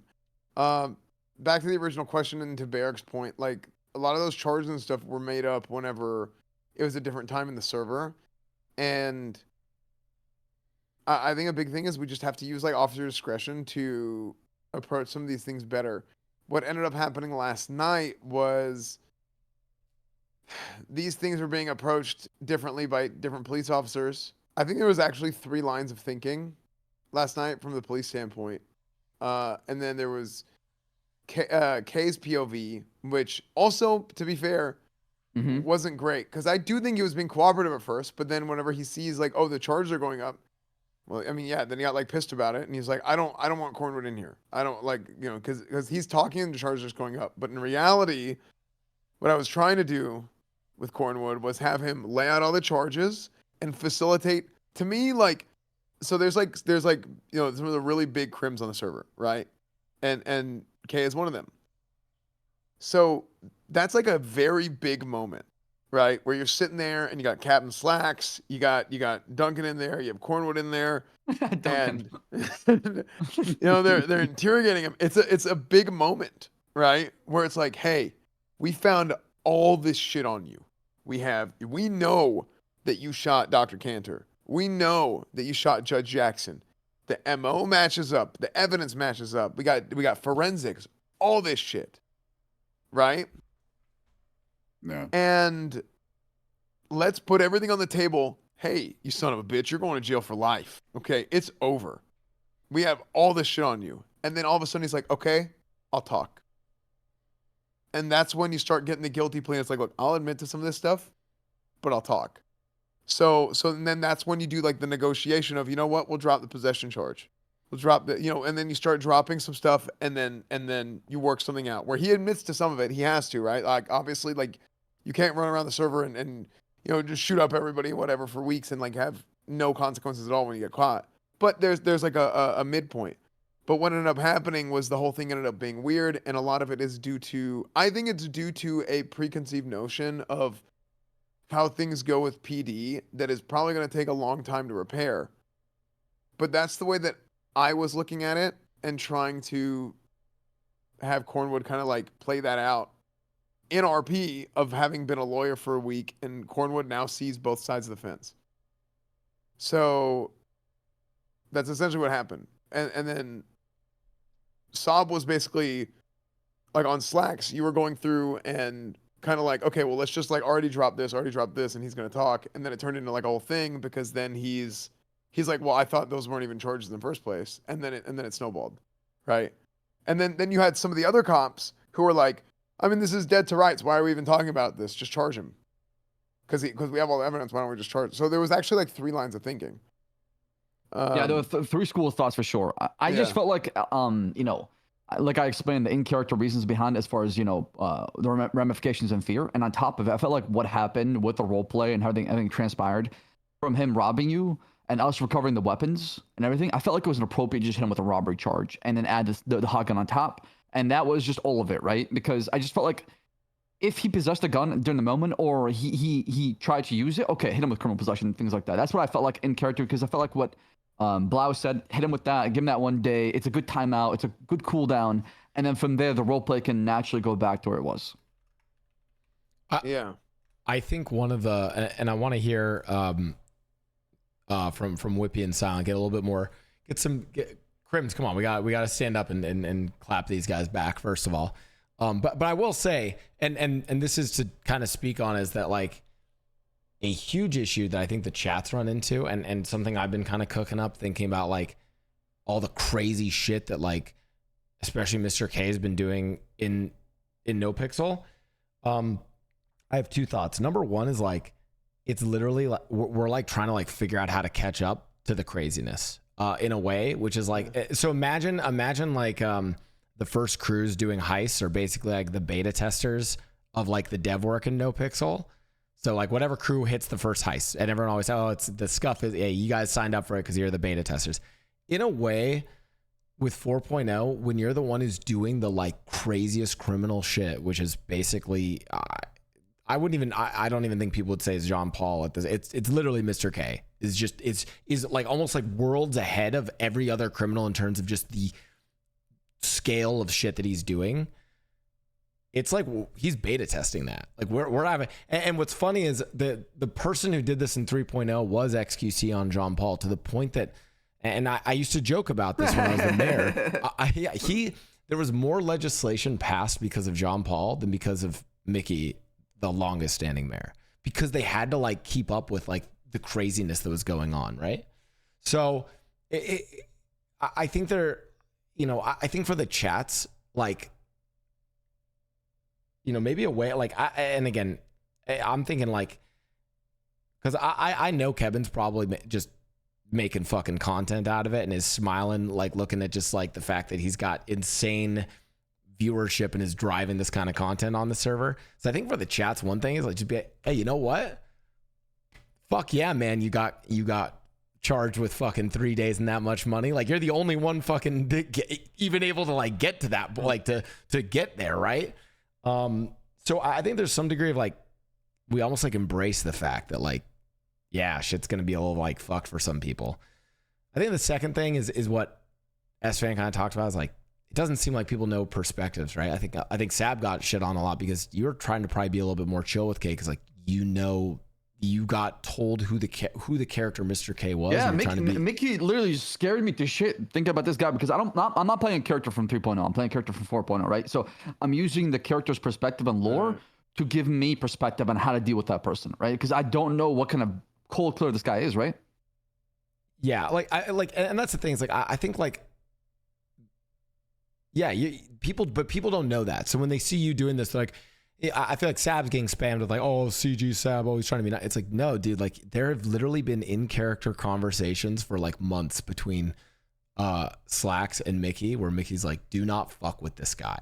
And Slacks is like terrified of that, right? And people might not see it, and so other viewers then might not see it. But I think it does still come to the question though, from like the Crim side and Whippy. I mean, because I've seen you be frustrated with this, Whippy, is like, at what point does it kind of almost feel like too much, where like, this gets into this one thing, which is, it does feel like you can just get absolutely fucked over as a Crim, and it does fuck with your content more than it does for cops. So like, how do you deal with that? Oh, I try not to mold as one. I'm the guiltiest motherfucker. I will admit, I get angry sometimes, but I try not to do that these days. In terms of like dealing with it, it's like, I don't know. I'm a stubborn motherfucker. Like, I'll get fucked by cops by one day, and then the next day, 911, I'm robbing G6 like an idiot. And then I'll get angry again. I'm like a toddler. I'll do it again and again and again and expect the same result, a different result. But like, in terms of like doing like the crazy shit, like I want to do the crazy stuff, but it's hard because some days I'll log on, and it's just me. Like no one else can get on. The train's a bitch, and I don't have many people to hang out with. And sometimes it's like, well, I want to do the crazy stuff, but who do I do it with? Like I want to obviously do it with my crew, who's been working the hardest to like go get a gun and go do that stuff. But it's like we can't. Like sometimes it's just me by myself for 6 hours. I'm like, okay, well, I've got to make some money for the group, so when the group wakes up, we can actually do some stuff. And I'm also like scared of going to prison for a long time. Because like I've been like in 3.0, I've been on countless holds. I think I went on 4 or 5 holds, and sometimes the last 2 weeks, 3 weeks. I think one of them nearly went for a month. I remember Lycium, Benji Ramos in 2.0. Him and I permitted a cop. I served 36 days in jail. He went on for 60 real life days in prison on 2.0. I remember that. I still think about that. Yeah, I still think about that. It's like, what did he do? Can I afford 60 days? Was he in prison all those days? Or like, what did he do? Like, did he just not role play? Like, I didn't know that. Back then, there was nothing. Well, DOC had started, but I don't think it was around at that time. There was wash dishes, man. There was wash dishes and get PVC pipes. That's all it was. And I'm like, bro, I don't want to go to prison for that long. And so it's like it does like I do want to do the crazy shit. Like I did a lot of crazy shit in 3.0, but in 4.0 there's no DOC. And I don't have a lot of people to necessarily roleplay with if I'm in prison. It's fun for one day, but as you guys said earlier, but on the second day, it's like there's no other inmates, there's no DOC. My gang's not around to help me to throw shit in. Nor do they have much to even throw in. It's like, can I afford 3, 4, 5, 6, 7 days of not being able to play my own character? Like, what am I meant to do at that point? Because it's also like, you know, I depend on playing Dundee. He's also my job. And so I go, well, yeah, I want to go, you know, kidnap Cornwood. Like Cornwood, I want to, when everyone was stealing cop guns, I'm like, bro, I need a blicky. And so I thought I was going to host a hot dog eating competition, and I was going to invite you down. Oh, no. And we were, I was going to be like, he loves food. Let's get him to eat food, man. Eating competition. And then I was gonna rob you, but I was too scared because I'm like, holy shit, I don't want to take it too far, because I don't want to. I think of one of my gang members, Kelly, played by A Jimmy. Fantastic he's very roleplay, by the way. Yeah, he's great. I fucking love him. Yeah, I got him recommended for Hello? He's a GTA though, and he tried robbing a cop without a getaway car, and it ended so badly for him. Now he's like $75,000 in debt, and now he's like, what the fuck do I do? he's fucked. It's like, it's so hard because, like, yeah, when you get sent to jail for doing something crazy and big, the issue is like the jail time doesn't end when you're out of jail. It's like, okay, now I'm 10 grand in debt. Now I gotta go get myself out of debt. Okay, I lost my gun. Now I need to go get the materials again. Now I need to go grind. It's like, it can set you back 3-4 days. Jail, I don't think jail ends. It's like, well, now I lost my radio. Now I lost my money. My car's impounded. And so honestly, jail should, or prison should be a place where you can make money. Hot take. I'll die on that hill every single time. In Wild RP, for example, for Red Dead, when my character's going there for like 14 days, 20 days, I would come out much richer than before because you can mine coal, you can fish, you can do labor, you can get things and then take them out with you and sell them afterwards. And that's how it should be. That way, if you're in there for a long time, you know, your time is being invested into the future. You're not sitting there just rotting in jail, right? Yeah. Yeah. That's actually really cool. So something like that should happen. Maybe you can do like, I don't know, recycle shit at the prison and then take the recycled materials with you outside. Right. So That's a great idea. I mean, it is kind of happening actually. Right, with the lockpicks, but I'm saying like more things for civilians as well. Oh, not sorry, for other people that want to take a different route versus only selling lockpicks, right? Yeah. Like being able to get materials. I remember you used to be able to search for scrap. I don't know if it ever outputted anything, but like just like put a giant fucking scrap pile and just steal some mats. Like even then, like get like an extra like $500 to $1,000. It doesn't need to be like a lot, but just like an incentive to like log on and be there and know that you're not, you know, just a useless piece of meat rotting away. Because sometimes I do feel like that. When I go to prison, and it's like I love, like, you know me, I love my police chases. Okay, I absolutely love my police chases, but I've been avoiding them because I just fucking hate going to jail. I got jail PTSD. Yeah, I mean, prisons where you go and F and quit. I mean, that's what it is right now, right? Yeah, I just go in. It's like, and sometimes I don't know if it's been fixed, but sometimes I go in there and I can't reduce my time. Like I'll log off, I'll log back on. It's just fucked. I can't clean dishes. I can't do electrical. It's like I got 100 months. And I've only been live for like 2 hours and I'm in prison. It's like, well, do I just sit here for the next hour and a half, not able to do anything? You know what I mean? It's like, how often do I want to do that? So, but I feel bad because I want to ring 911. I'm robbing G6. Hello, I'm an idiot. But I also don't want to go into the cells and then yap for an hour just to get hit with, you know, a 20K fine and 180 months in prison with no way to reduce it, and then spend the next 2 days recollecting what I lost. Right, it's a vicious cycle at that point. And I will jump in here and briefly say, while we have been like talking about the friction between the cops and the crims, I actually genuinely think the overall state of 4.0 and in this friction, and there's a lot of new viewers here. I think it's way better. I just want to briefly just say, I think it's infinitely better than it was in 3.0. Like the relationships between those sort of two groups, even the viewers. And one thing that I've seen, the cops are even taking some bigger punishments now. I mean, Cornwood got you were off duty for a while, right? Like you actually took punishments. Fucking Dean lost the ability. Dean So Cool was, I mean, like people were calling for that for a long time. The cops now have these major punishments. It does feel like a lot of this does come down to like almost an OOC content thing of like when cops are off duty, that content is really good. When crims go to jail, the content just isn't good. So it's almost like I genuinely agree with either one of these two takes that you guys have said from the copy. It's like either make money in prison so you can still progress, or that house or like a house arrest thing could be really cool. Because again, it's like when the cops are off duty, they get to interact with the rest of the city. The prison's just so isolated in terms of RP. So I have a question now for Arckon, who is now chief of police, and kind of now with everything we've discussed here, Arckon, as chief of police, what are you gonna do about this shit, man? What the fuck are you gonna? No, like actually, it's your responsibility now. Fix everything. Yeah, I gotta fix all. No, but honestly, what do you genuinely want to see like going forward? Like what are some what things you want to keep the same? What things you want to kind of change in terms of now that you're chief of police? I mean, I think the biggest thing is, regardless of what we change or keep, it is not probably going to be like we could make a massive change tomorrow. It will not be the same like 6 months from now or a year from now. It's going to constantly adapt as you know the server life does and as just the city does as a whole. But I think what's, in my strong opinion, like most important is just getting people out there that are gonna, you know, as we've talked about here today, like extend and facilitate like situations in a way to, you know, just allow for like more, I guess, entertaining situations for like everybody as a whole, regardless if they know them or not or anything along those lines.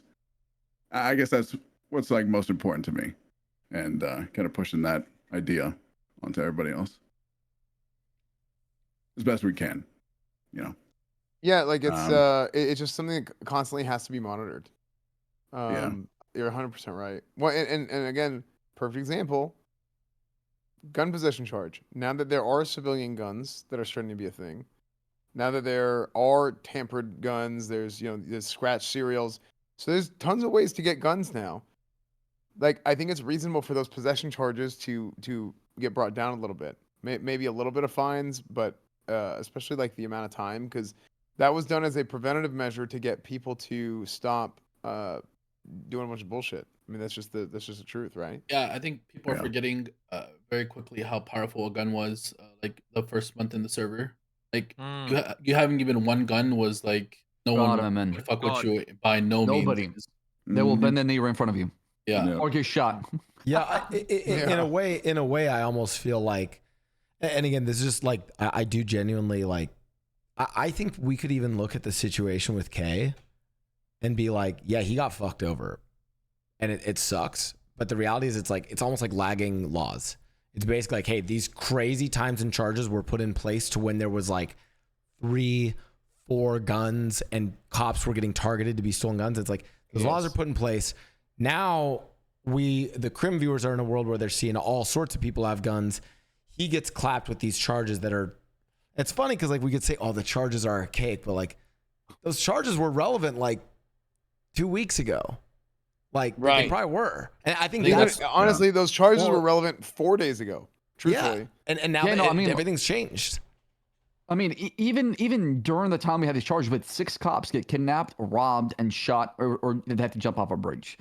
The reason why these laws are so heavy in time and fine is because they're a deterrent. They're almost like a server policy, basically. They're almost like pushing away to say, hey, don't fuck with the cops because they have so much going on right now that if you do, you're going to pay the ultimate price. That's what it just sends across the message, right? Yeah. No, it makes sense. The reasoning for it 100% made sense.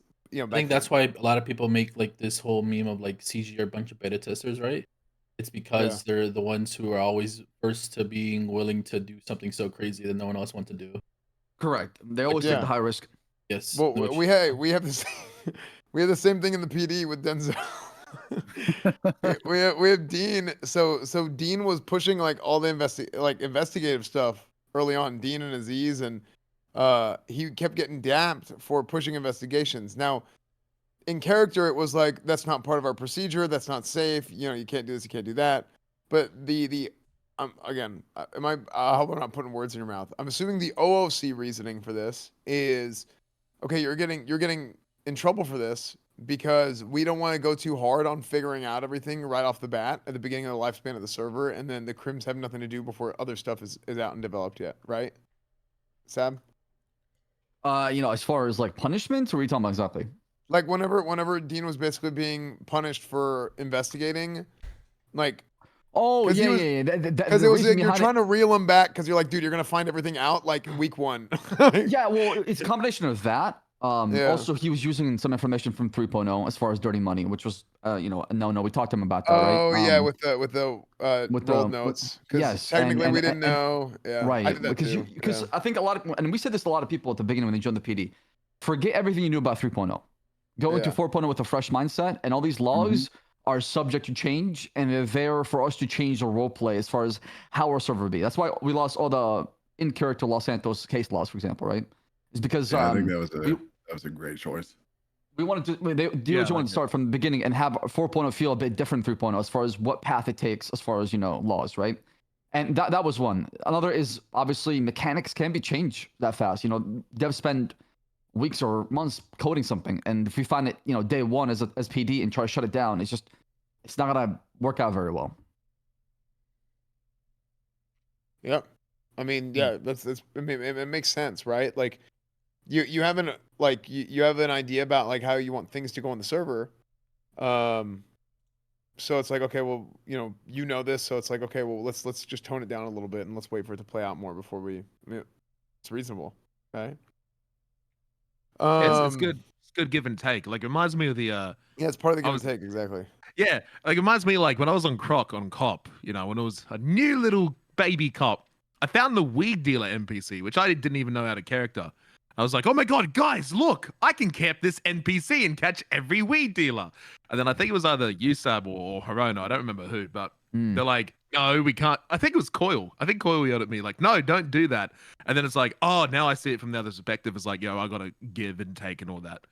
And it was like, yeah. So it's like, as a cop, like I'll ignore some things. Like I think the big thing was when we were doing S+ boosts on 3.0. Like when I was chasing someone, I would not like I knew on cop even because sometimes I'd chase a criminal and they go straight to the VIN scratch spot. On cop, sometimes I'd see other cops going around like, okay, we lost the car. Let's go camp the 3 VIN scratch spots. I'm like, no, we lost them. You know what I mean? Yeah. We gotta let them get to it. We can't just sit there and camp it. And the hard bit is that there was a timer. So if the timer ran out, the job failed. And so technically the cops could just watch the spot and then you can never get it done. But it's like, you gotta give a little bit. And I like that cops do that. Yeah, it's like that with like the wheat turfs, for example. Like I can sit on Cypress all day, every day. I can catch every single person making handoffs, right? Because I know people are selling drugs on there, right? But I only go down as a ping. I only go down if I have an in-character RP reason. I don't just start my day and say, you know what? I'm gonna sit on the rooftop and just sit back and wait for people to make handoffs, right? Because we could, and we can shut it down. But I know because mechanically they have to sell on their turf. I'm not going to. I'm gonna wait for an RP reason to go down there and investigate. Well, so that what you just mentioned right there, I think leads to another really good point and something that I've brought it up. I brought it up in character actually, and a lot of the cops agree, which is very good. You should want the other cops I think you should want cops who have this mindset. At the end of the day, if you're getting like a ping for like if you're a ping chaser, right, and you get a dispatch call, drug sale, this, that, whatever, and it's mechanic stuff. Yeah, that stuff matters. We have to go stop it. I get it, right? Because that's like the cat and mouse game. That's like the fun part. Right. But the things that are actually important, the real crimes that are actually important for cops to try and stop are crimes against people. So like against other civilians. It's the key down to a T. Like it's so important that we go out there and we stop those things because that's against another player who they want to feel protected by the cops. It is not immersive if you feel like you're just getting robbed all the time and there's nobody there to help you. It feels bad. And then eventually it builds resentment. Yeah, it just sucks. And then you turn to a criminal group to protect you. So they'll have your back. They'll go out there and gun down the person that robbed you, right? And you'll feel pretty good about that afterwards. Right. Yeah. And I think that's so much like, I think that's so important from like a role play perspective as well, because like at the end of the day, each like the 911 calls, for example, these are all some kind of potentially like really big situations for someone's character, and they could be dramatically impacted by a police response or no police response. And like, if that person gets like murdered or something like that, you're never getting that character back. But if we choose to respond to that over, somebody fleeing from a traffic stop and it's turned into some kind of big situation of like swapped cars and stuff like that, we should definitely be prioritizing like those kind of heavy situations. One thing I was gonna ask is like, because I know you guys almost you sort of mentioned this, and this is something that I think would also help in kind of the cop versus crim dynamic, is like when it is gonna be something big, like this thing with K. And again, I didn't actually get to see it, so I don't know how it went down last night. And again, I acknowledge that there's different storylines, different cops trying to like handle it, but like you almost kind of mentioned it, Esfand, where it's like, I think it could have been like that big, like, yo, we fucking got you. Like if you guys had almost I actually think you got like, it's almost like one of those things where it's like, you don't treat it like a normal criminal. You actually treat it like it's Mr. K. And I feel like sometimes that if like, it's like a weird read the room, but it's like, if you know that it's like a big bust or a big catch or like a big criminal, like how do you guys go about then like, doing that? Oh, Whippy's this is the camera dying that you mentioned. Yeah, my recharge. Give me 1 sec. Hold on. Recharge that shit. Yeah, so like I guess that's another thing. Is like how can when is a good time for cops to move away from standard procedure and try to like push the role play and the content, I feel like if you're getting a lot of good roleplay out of it, and it's hard, man, because you have to read the room and make a judgment call based on the in-character perspective you're getting, right? Because you don't know what's going on at OOC, and you can't metagame, right? So it's a judgment call, and it's one of those things where you have to basically just take a look at it and realize, what, this is appropriate for the roleplay. And based on everything that happened, what transpired from the start to the end, I believe that this charge is appropriate for it, and I'm gonna go with it. And a lot of times you're gonna get blasted from left to right because people just don't see it.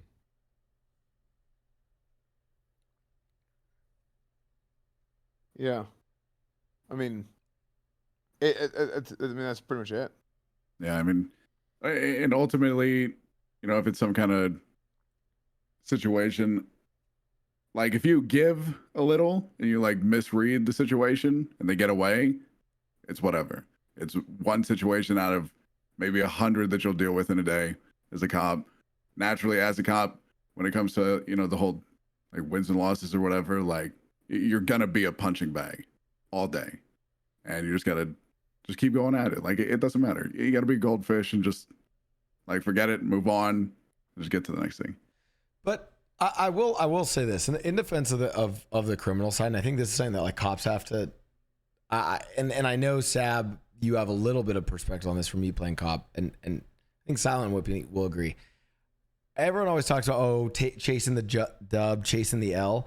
I think the reality is that like I don't think the dub, like I think cop, if this is like the range of W and L's, I think cop's range is like kind of here. Like your guys is L, like if you guys like, let's say there's like a crazy getaway and the Crims pull it off perfectly. That's not really an L for you guys. That's like more of like a damn. I love that shit. It's like, damn, they pulled that a W for them, right? Like, it's content too. It's yeah, so it's, fucking, and it is content for you guys. It's so fucking cool. Like one specific example that like always sticks out in my head is like it was like a Polito bank robbery with GG and 3.0 where they drove straight down Great Ocean Highway in a box truck, and when they were crossing the bridge like next to Sankudo, there was a fucking plane that came. An RPG. And, like, no, not an RPG. Oh, sorry. But no, the plane like flew right next to the box truck, and they jumped into the plane like while the box truck was moving at like 80 miles per hour or something like that. And that's the type of shit that, I just love to see it, I guess. It's just my whole thing. Yeah, but it's like, I feel like, I mean, like, Silent, Whippy, you guys know this feeling. Like, I do think that, like, when you then fuck up as a crim, or when, like, a cop, like, hits you too hard, or, like there is that feeling where, like, something, like, goes wrong that fucks something up for you. I just, that L just, like, that basically, that sets up your whole day. Whereas, like, and, Esfand, you even sort of mentioned this, this, by the way, this is one of my favorite things he ever brought up on the podcast. He's all the time. Esfand brought up that there's like kind of pure role play, there's action gameplay, and then there's like MMORPG gameplay. Yeah. When we really think about the action gameplay for Crims, which is fun and is a huge part of Crim stuff, and it's an example of something that like Whippy does a lot, or Silent. I know you used to do it more than 3.0, but you'll probably eventually, when Hydra, comes out of the shadows, he has to do more. That action gameplay is good. When you're a crim, it's short-lived. It's like you have a little window, and then if you're caught, it's done. Whereas and again, I think this is where crim viewers tend to bald then at the cost. Like you guys always, it's like, oh, chase is done, cool. I can go on to the next chase. I can go on to the next kind of action sequence. So, and again, I know we're on a role play server, but a big part of the role play is the content, right? The action sequences. So I think that actually ends up being a big frustrating point for criminals, is that like, yeah, like our gameplay just gets fucking cut, whereas you guys can just get right back into it. Yeah, sometimes it feels like you're setting up for like 2 hours for something so small because you want it to be, happen a certain way, but then the smallest thing gets ruined and it, feels a certain type of way. Yeah, but I actually agree with that.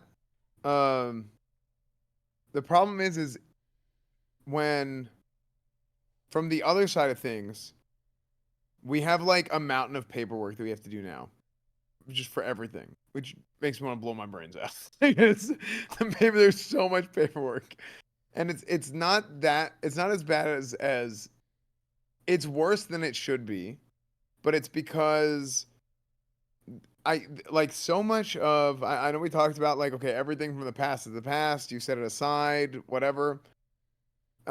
But I think that people act in a certain way, and it's normal to act this way. People act in a certain way and make the decisions they do based on their experiences in the past and things that happen within roleplay, right? You should do that because you're like, okay, well, this is what happened before and it wasn't good, so let's try something else. And a lot of it is people argue so many things that are like, oh, sorry. They're like, oh, I didn't do this. I didn't do that. I got really annoyed about a situation at the beginning of 4.0 where we ended up going to a bench trial for like a trespassing charge. It's like $190. It was like nothing, right? And I'm like, bro, we saw this person trespass. And then they're on the stand and they just say, I don't remember. Then no argument, no nothing. They said, no, I just don't remember. I wasn't there. I don't remember. I don't remember. And I'm like, are you kidding me?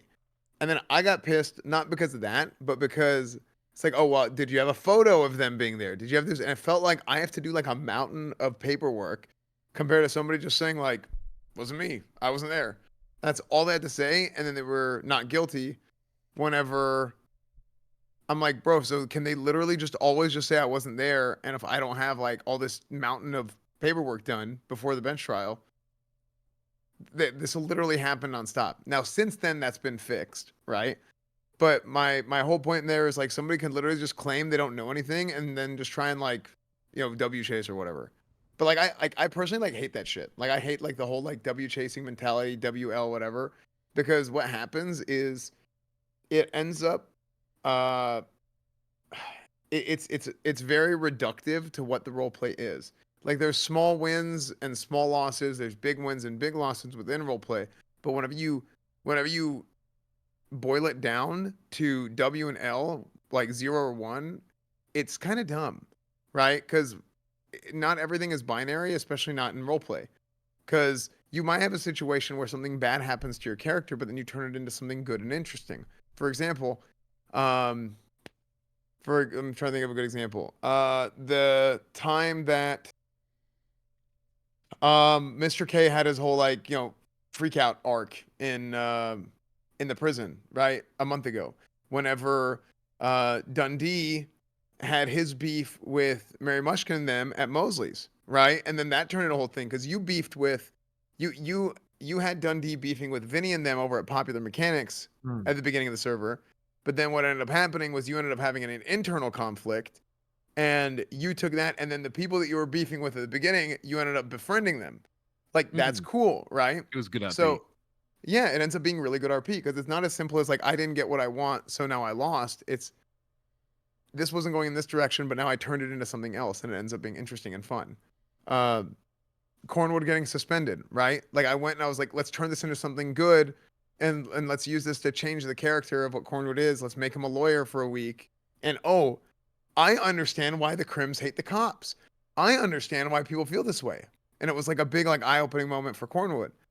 Now, OOC also gave me time to study the charges and study the laws more because OOC, I'm thinking, okay, I can go back to the PD with like a lot of information and help like provide like a I can add to the PD in a useful way by being able to help teach that to other cops and stuff, like especially new cops, because we have a lot of new cops, like on how to like prosecute, how to press charges, stuff like that. So that's the way that I was thinking about it. So I don't think it's as simple as like win or lose, 1 or 0, and I think that people just need to kind of delete that sort of thought process. And I don't think a lot of the players do this. I don't think a lot of the streamers do this. I think it's mostly from a viewer perspective that really think about things in 0s and 1s. I do. Yeah, I was going to say this. I think in a lot of this situation, so if we even talk about the case situation last night or like stuff that I got through, what I've learned, and I used to not be good about this. I like just didn't understand this. Like some shit happens to you and in the moment you're like, the role players, the streamers are pissed. It's like, fuck, dude. Man, like it's like someone, I don't know, you fuck up in a game of Valorant, in any game, you're fucking pissed. You're like, oh, fuck. You know what? We forget about it and like we just move on, and then we're going and making content the next day. And end of the day, I think the viewers sometimes hold on to it a little too long. I'm not trying to make this it's all the viewers' fault. Like I'm not trying to say that, but I'm like, I think we can all just like move on from some things a little bit more. Right? Like I think people get too pressed about it. And one thing I will sort of say as a general thing for viewers and the role players, I think it just helps, whether it's in a roleplay podcast that will soon to be sponsored by Doritos or some other company, whether it be a podcast like this or even just like the streamers talking to their chats, is like, I did not ever, like, as someone who's played Crim and then played a cop that was illiterate, so I didn't have to do paperwork, I never realized how awful paperwork is. And like, I want to be like, in all this, I'm trying to be, I think the Crims kind of get fucked over a little bit more when they take these L's, right? But I will say this, and the viewers will agree with me. If I'm a role player on NoPixel, I would much rather be sent to jail and watch clips on ClipQ than have to fucking type a report. That sounds I'm the awful. opposite. Wait, really? I think I'm the only person who actually enjoyed doing the paperwork. I love doing the paperwork. I used to wake up. I used to wake up want to type 2 hours. shit. Okay, no, I kid you not. When I was maining Croc, I would wake up a whole hour before I went live. I'd wake up at 6 o'clock in the morning, do all my paperwork from the day before, then start stream, and then I just not do any paperwork until the next day, and I finish it all within the 1 hour. I give myself 1 hour to do paperwork, and I loved it. I enjoyed filling out the paperwork. I don't know. I'm weird. Man, I used to weird. hate paperwork. I used to just use a trooper excuse. Even before I was a trooper, I'm like, what did Snow used to say? Like, he just doesn't do paperwork. It's a trooper shit, I guess. I used to use it as an excuse, so I didn't have to do any paperwork. Yeah, I think that's the downside of Cop RP. A lot of paperwork because you have to prove a lot of things. And I don't mind it. The problem is sometimes I'm getting rushed. I'm going from one scene to another scene to another scene, and I'm losing my ability to just take my time and finish a report. If we had time to finish reports, I think I wouldn't be as against it as I am. But because there's so much going on, and it's GTA is so fast, they don't have time to finish up your report every single time because you have to go help somebody out. Yeah, which is why, I agree. Like, I used to like start a report.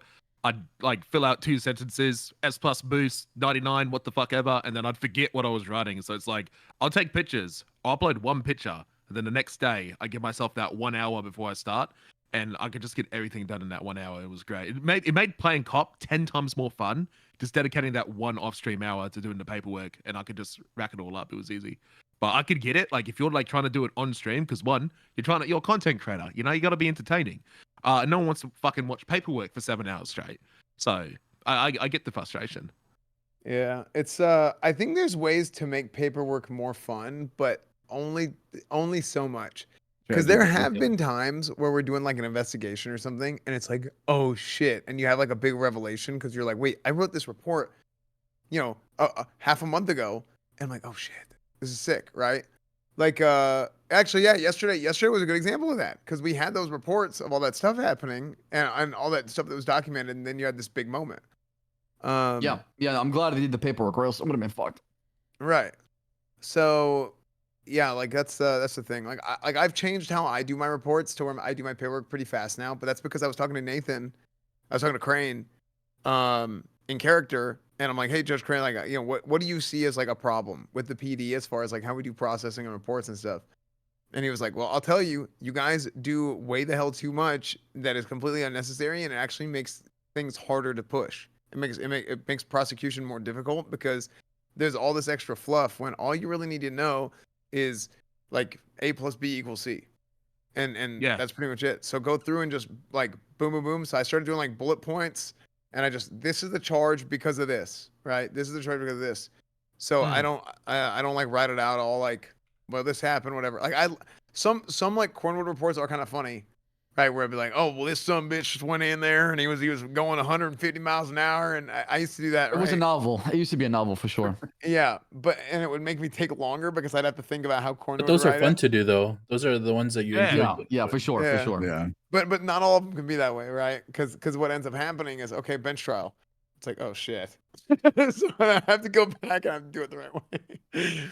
And then it's a disaster. Otherwise, it's a disaster for everybody else. So, but even then, I mean, like, if it goes to bench and stuff like that, you don't really need to put it in there, at least initially. Like, you can just stand and give your whole speech, if you will, or whatever. Yeah, true. I do think it's funny. Here's what I noticed whenever I do type stuff in like that. It seems like the judges like it most of the time because it's just funny for them to read it out loud. but as it is. It doesn't feel like homework. To read as well. It just doesn't feel like Yeah. homework. Yeah. I remember towards the end of 3.0, the few times I did do paperwork, like it's a content side of things, I guess. Like I enjoyed just being SPS or whatever with it, but still trying to get to the point. Yeah. And like it reminds people that like it's a character, you know? Like you're 100%. being arrested by a cop and then you read the report. Like when I'm on Dundee, I don't do it as much as I used to. I used to misspell everything. Fucking terrible speller. And it just reminds people like, hey, it's a character. And on Croc, I type in all caps all the time. I am a trooper. I did trooper this, trooper that. It just reminds people like, hey, we're characters, not, trying to. I don't know. It's hard because it's like when I did that stuff, like I would get in trouble because it was unprofessional, obviously. But like, it's hard because I want to try and mix both in, but I must have tried not to get fired, and then I did get fired. I want to come back. Yeah, when is Crocodile Steve coming back to PE? When are we gonna hire I don't know if I want him to be a lawyer or a cop yet, but I want him back, man. I want him back. Apply for the PD. Yeah, you should I apply. think I will. Oh no, man. What's my resume gonna be? I was the first trooper to be hired in 2 years. I was also the first trooper to ever be fired. Yeah, but then you got hired again and fired And again. then I got after hired that. again and fired again. I got fired and hired 5 times in 3.0. I was the I'm worst. confident, honestly. Yeah, I was terrible. But I lost to a cat. I was SBS and I paid the price to it. But Yeah. I remember that yeah. the cat in the evidence locker room. the cat incident, that was funny. And I will say this: it is. We talked about the case stuff a bunch, and I had a shoot yesterday. We usually do these on Wednesdays, so it is funny that like we did this literally after some like molten hot spice hit the server, one of the craziest times in fines. But I do kind of want to remind the viewers. I mean, and maybe I don't know, maybe you guys, I don't know, maybe there are role players who disagree, but I at least from my perspective, and I'd say to the viewers, we titled this one, I titled it Cops vs. Crims, but I actually feel like it's been a good collaboration. I actually think 4.0 has been some of the best cop and crim RP. And again, I think maybe people are like, maybe just people don't remember some of the Why do you shit. think that though, Blau? Why do you think that? Why Um, do you have this perspective? I have this perspective because I think a lot of the cops are role playing as as Esfand said, we don't want to be treated like NPCs and stuff like that. I actually feel like a lot more of the cops feel like not quite NPCs, but more like dungeon masters. And it feels like they're more like doing a lot of good give and take. I think that's been happening. I think the criminals in general have been having just way more RP with cops. Like I feel like, the other thing is like, this is a weird thing. Like there was this stigma and I remember joining in 3.0 where it was like an OOC fear thing that I was like, and like Silent, I know you have definitely felt this was like, like we just don't talk to cops. Don't ever fucking talk to them. And now I'm like, I talk to the cops a lot more and do it like in interesting ways to give them like breadcrumbs of RP. Like I don't snitch to Slacks, but I do these like meetings with Slacks to basically give his character lore on people in the city. And it's like, I never am like, they're like, their house is here, they run this operation. It's never like snitching. It's more like, it's like a lead. Yeah, it's like, no, he gives me the lore. It's like, this is a gang. These guys are dangerous. You shouldn't do this. I'm like, oh my god. Yeah, or the classic is I'll be like, what do you know about like Jaeger Demon Blood? And I'll just be, my character will just walk away and I'll be like, read a history book. And it's like, oh shit. And I did. I always went down to Liquid Library and Slacks and I read all about St. Queen War, even though I was the one that pushed the RP event to happen and the whole thing, right? Yeah.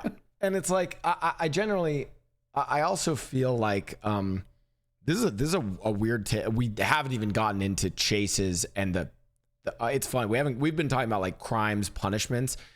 We've never even gotten to chase balance, which is probably my favorite thing. But I feel like in 4.0, I'm not just getting random fucking cops chasing me for random shit. But when I do a thing that cops should chase me for, they fucking chase me, which has been awesome. It feels way sharper. It's like, you did a fucking heist or job. The fucking PD is on you, and it's a lot of them. Whereas like, hey, I'm off like doing some random like smaller shit, and like there's probably not cops. So it feels like the cop like it's getting better. It was a little bit too weak, I felt. But yeah, I mean, like overall, I think cops are, and I also just don't think people are as salty anymore. I don't know. I think the general vibes are better. I think What do you guys think? I think it's better. I think it's better than the worst I've seen by far. I remember when, dude, it was one of the first times Lenny Hawk was back, and he gets on duty, and one of the first times Lenny Hawk was back, and he gets on duty, and XUC is in this house. And he's like, no. he's like, I don't think I should be here. So funny. Lenny Hawk signing out. Something like that. Yeah, so funny. I love Moon, dude. Oh man, No, but he's yeah, good. like I don't think it's nearly as bad as like it's not nearly as bad as the worst it could possibly be. That's for sure. Because it was there was times where it got really bad before. I wasn't even around the whole time, but yeah. So I think a lot of people learn. Like I'm guilty. I've molded before, you know, and I've been little angry, little grumpy. But like, you know, I've learned like, you know, I think the best mentality I've picked up is like, as we were talking about W's and L's earlier, there's no L if you get to RP or create content with something. There's only to be continued, right? So Right. like if I shoot Sam Bass in the face, you know, viewers in general will go, oh, that's a W, that's an L for cops, or W for Dundee. But it's like, it's a W for both sides, because one, I got to make content, and Saab now has a roleplay reason to go after Dundee and therefore create more content. It's to be continued. Can Saab get revenge on me? Do I survive? Do I get more revenge? There's more RP to look forward to, and that's the one thing. So like when I get fucked, you know, like I got fucked by Bones in you know, in my gang area, you know, it's like, yeah, sure, it sucks, but like now I get to see him again, and now I have a reason to, you know, not like him or do something to him in character. And it was like when Sam Bass ocean dumped me, it's like, you know, I can move forward with it. Like it's good IP, I got things to do. But like when it comes to like actual balance and like chases and stuff, look, I got a pet peeve, man. I'm not gonna lie.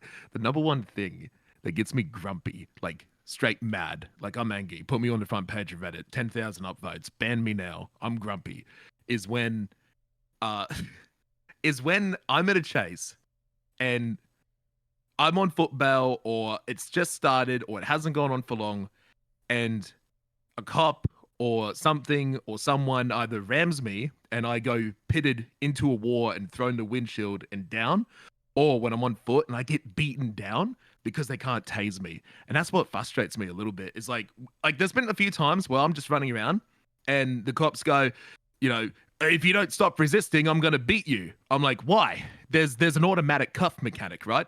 So after the 5th cuff, you can't, there's no mini game. It's done. You're over. There's no more cuffing to be done. And so I'm just like, okay, so the devs have incorporated a mechanic that you cannot win against. You have to eventually lose. It has to eventually stop. You know, you're given an opportunity to escape, and you're given an opportunity to be caught.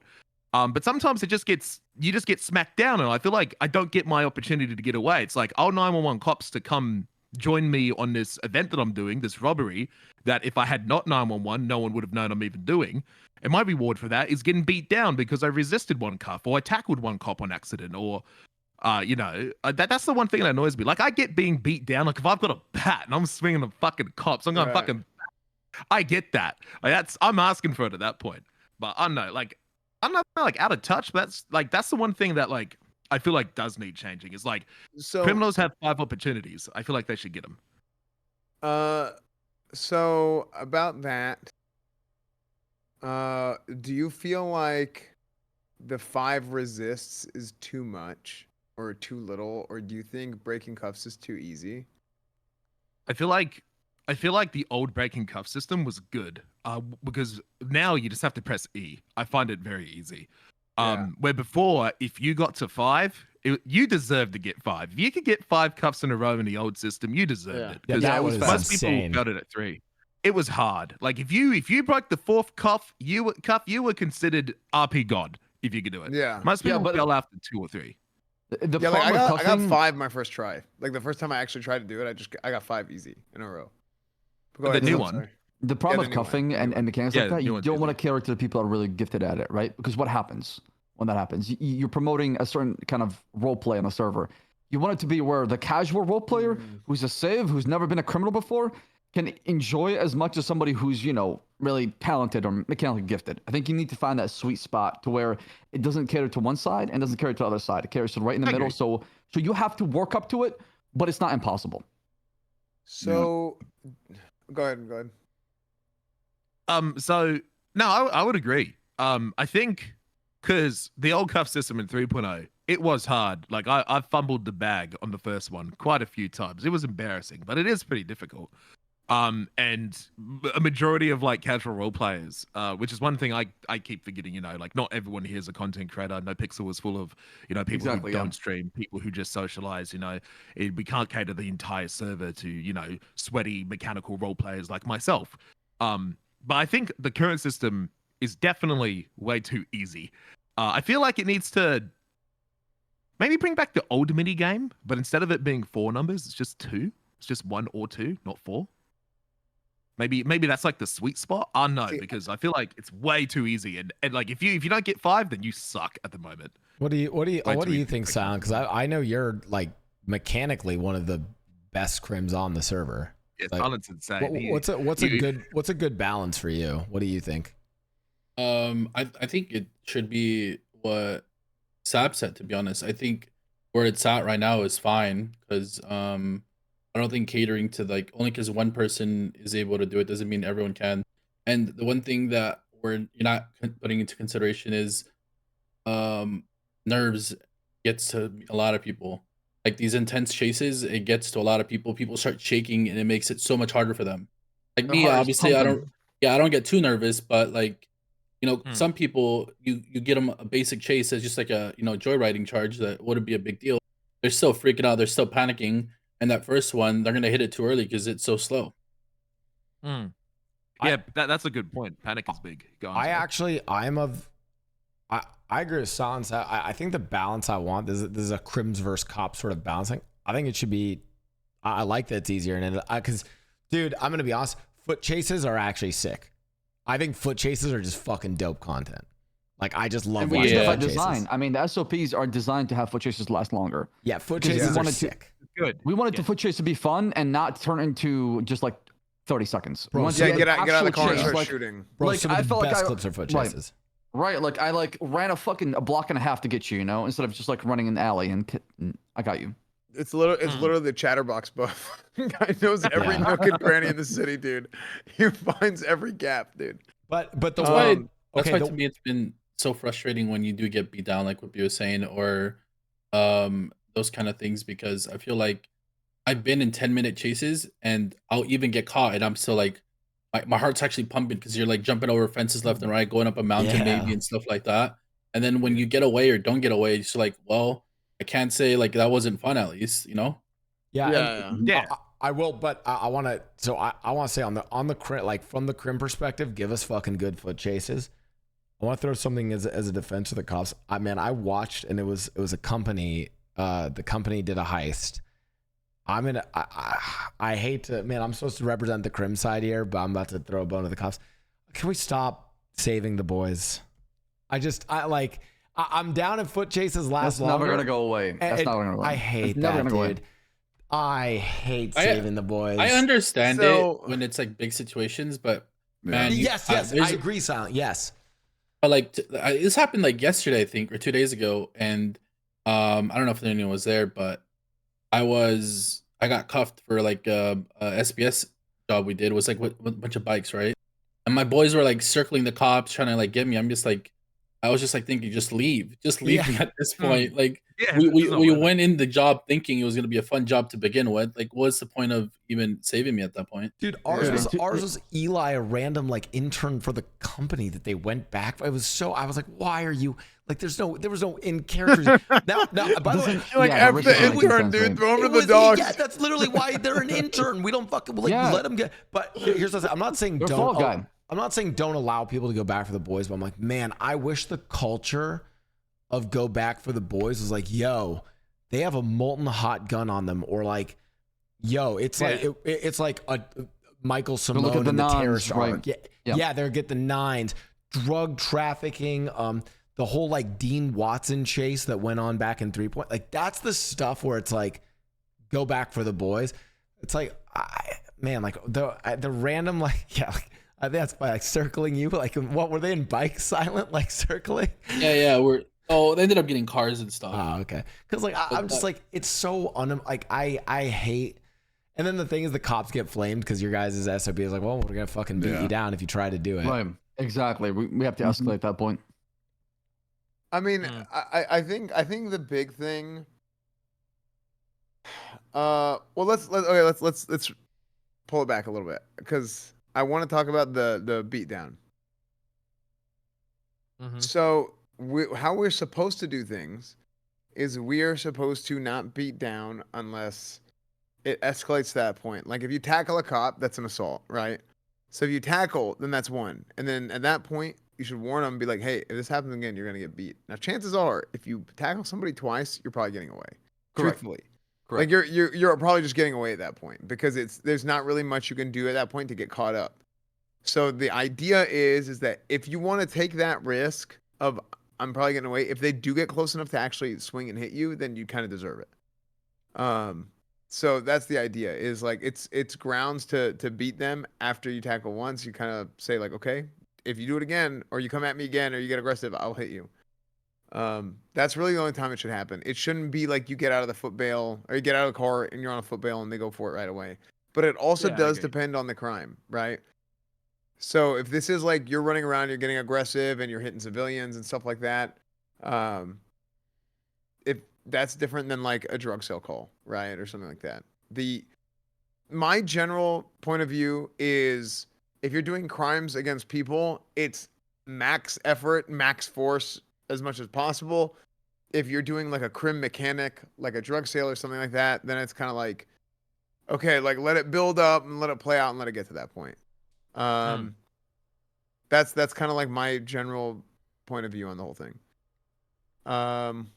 As far as what was the last part of what you said? Because I had 2 points. I had that, and then I wanted to respond to what was the last thing? No man left behind kind of thing. Oh yeah.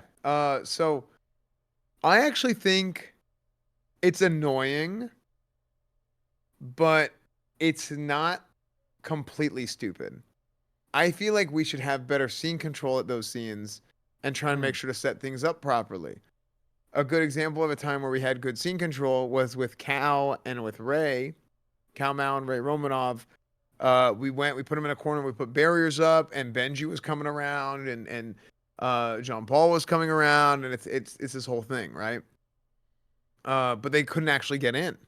So that's an example of good scene control. An example of bad scene control is when we caught John Paul one time, and then Benji and somebody else. I never actually found out who it was. Benji and Ray. That one was fucking it was crazy. Yeah, and they were ramming. In their defense, they pulled that off. off. That was pretty crazy that they pulled that one off. But yes, yeah. But we should have had better scene control. Like when they came in and they were like ramming the cars and stuff. I'm like, we should. I mean, I don't think we should shoot them right away. But if there is a point where it's like if they're hitting cars and now you're putting like a suspect in custody in danger, because here's the truth: some people are cringe and they'll be not that I think XQC is going to do this necessarily, but there are people out there that are going to be like, they're going to do crime, something is going to happen, and they're going to be like, woe is me, I need to sue. And I'm like, bro, come on, you know? But we still have to do what we can for the sake of like having good immersive role play of like, okay, we have this guy in custody, but we're not here trying to like kill the dude. Okay, we need to go and we need to make sure that he's still safe. So put him in a position to where he's safe and other people can't come in and cause more problems. If somebody comes in, they hit a cop car and the cop car is spinning and you might hurt other officers, you might hurt a suspect. At that point, yeah, like if it gets really bad, you probably should shoot.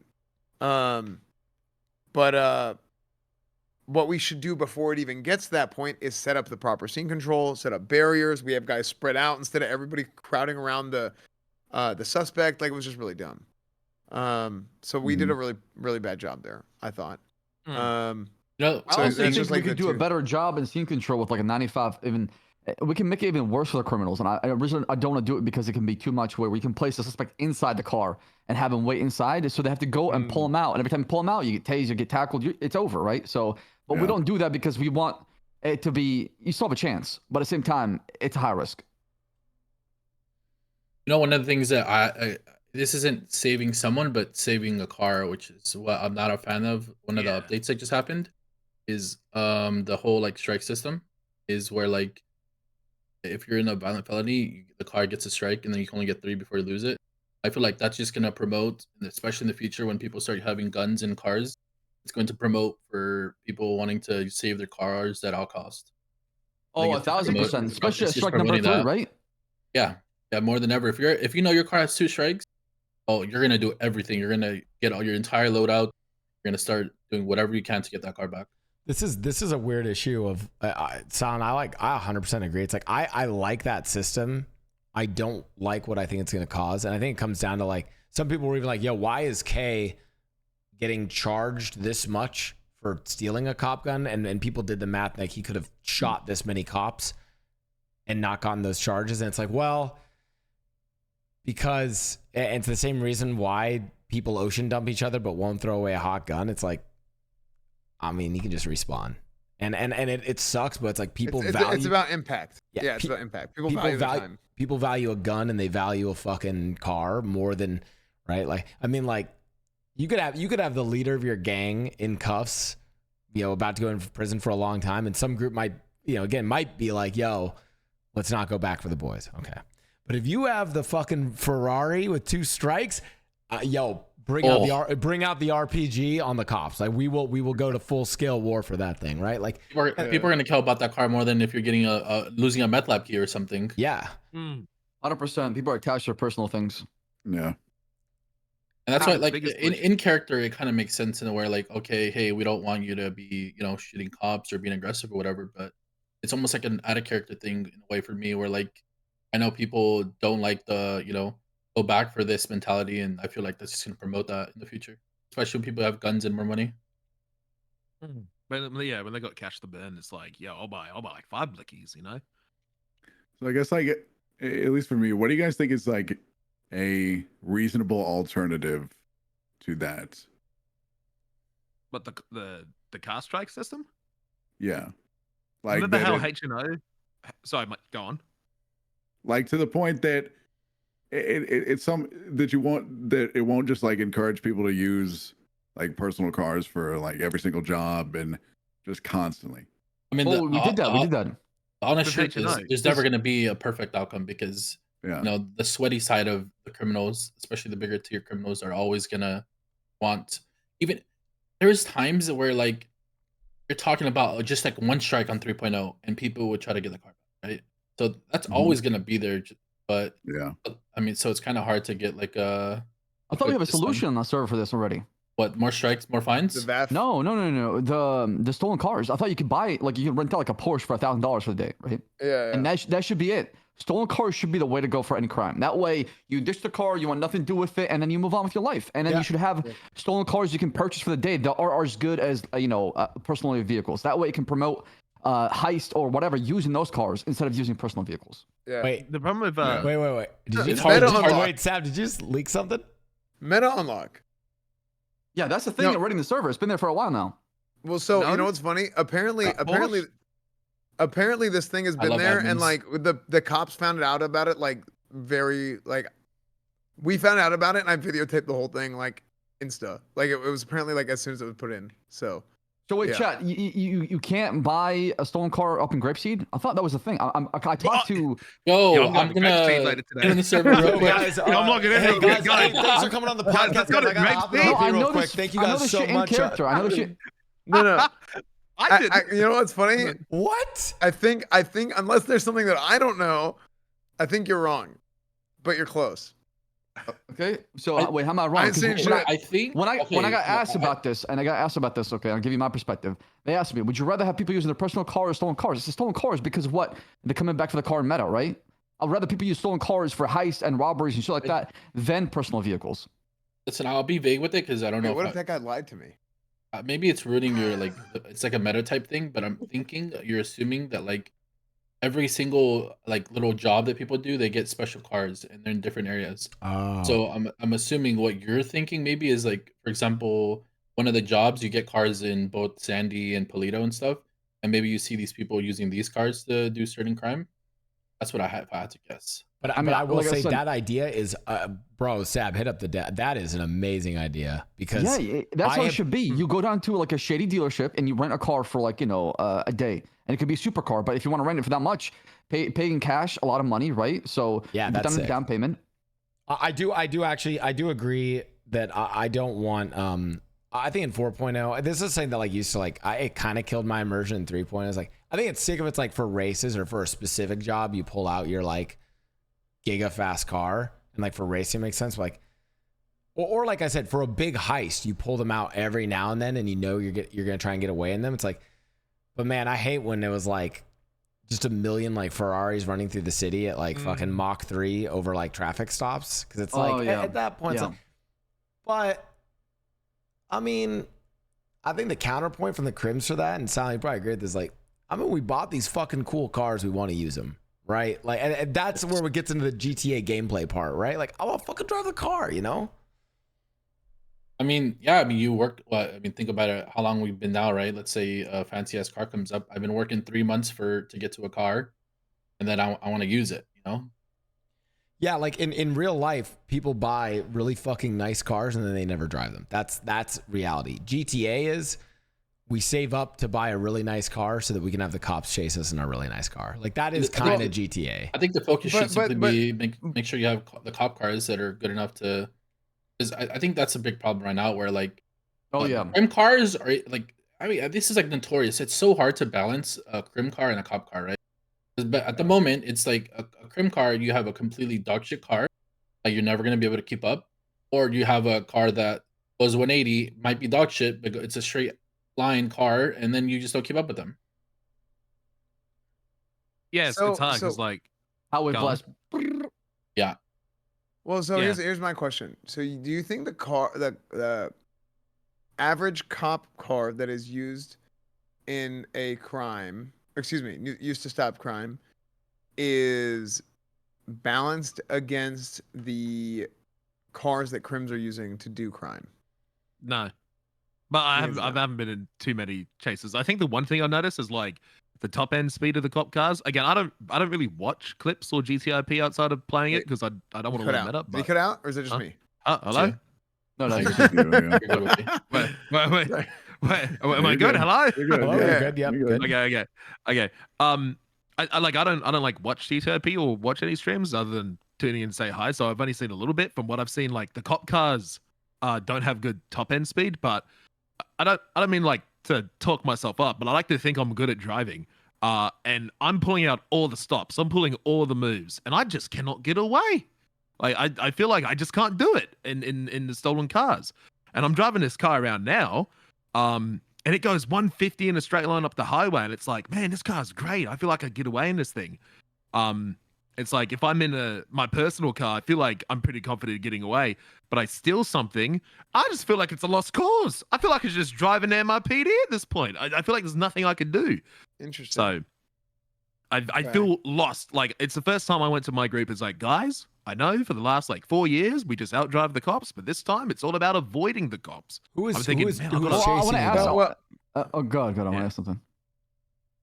Me? Well, I was just gonna say who's chasing you in these situations, because it does a lot of times it comes down to who's chasing you. You know. I'd like there are some really good drivers. The problem with the cop cars is like if you're a shit driver, like the cop car's good because it's pretty balanced for you. It's really forgiving, but not perfect. But if you're someone like Bones, he's really good, by the way. If you're someone like Bones or myself, or like if Anthony Z's playing a cop character or Goofy, what do you do? It's an F1 machine. That's the problem. It's like if you're shit at driving, like because the cop cars I feel like is suited for the casual cop, the one who's not perfect at everything, you know, not the mechanical gifted person. But if you're pro, then you can absolutely utilize that cop car. Like I remember in 3.0, I kept getting yelled at before I was Interceptor certified, I kept getting yelled at by the Interceptor drivers because I kept overtaking them in my CVPI because I could drive my little shit car faster. They could drive their really fast car. And they were getting angry at me because they were saying I was pitting them out of the way. And I just told them, well, fucking move then. Stop driving so slow. And so it's the same thing with the current cop cars.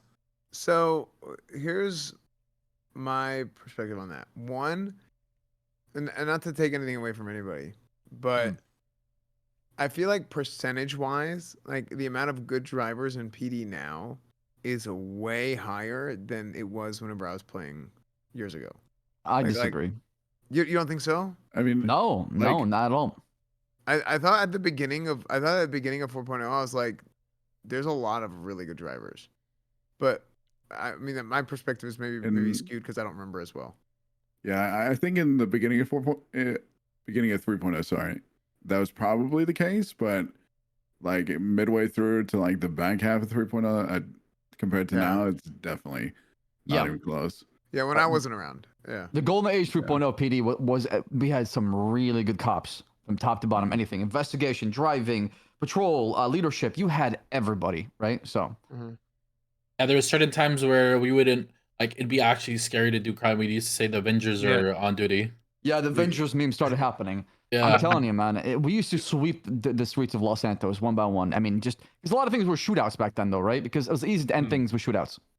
Yeah. To be Well, fair, here's the thing. one thing that a lot of viewers, sorry, I didn't mean to interrupt. A lot of viewers don't get this. It is true though. Pursuit is way harder than Getaway.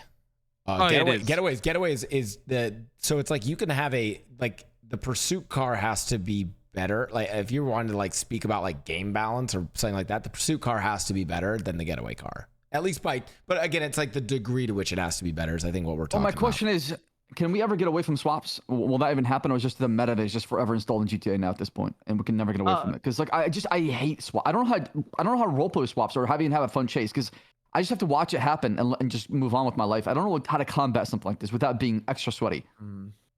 Swaps happen when they feel like I don't swap unless I feel like I need to. If I feel like it's impossible to get away from the cops and I need an out, it's like I want to swap.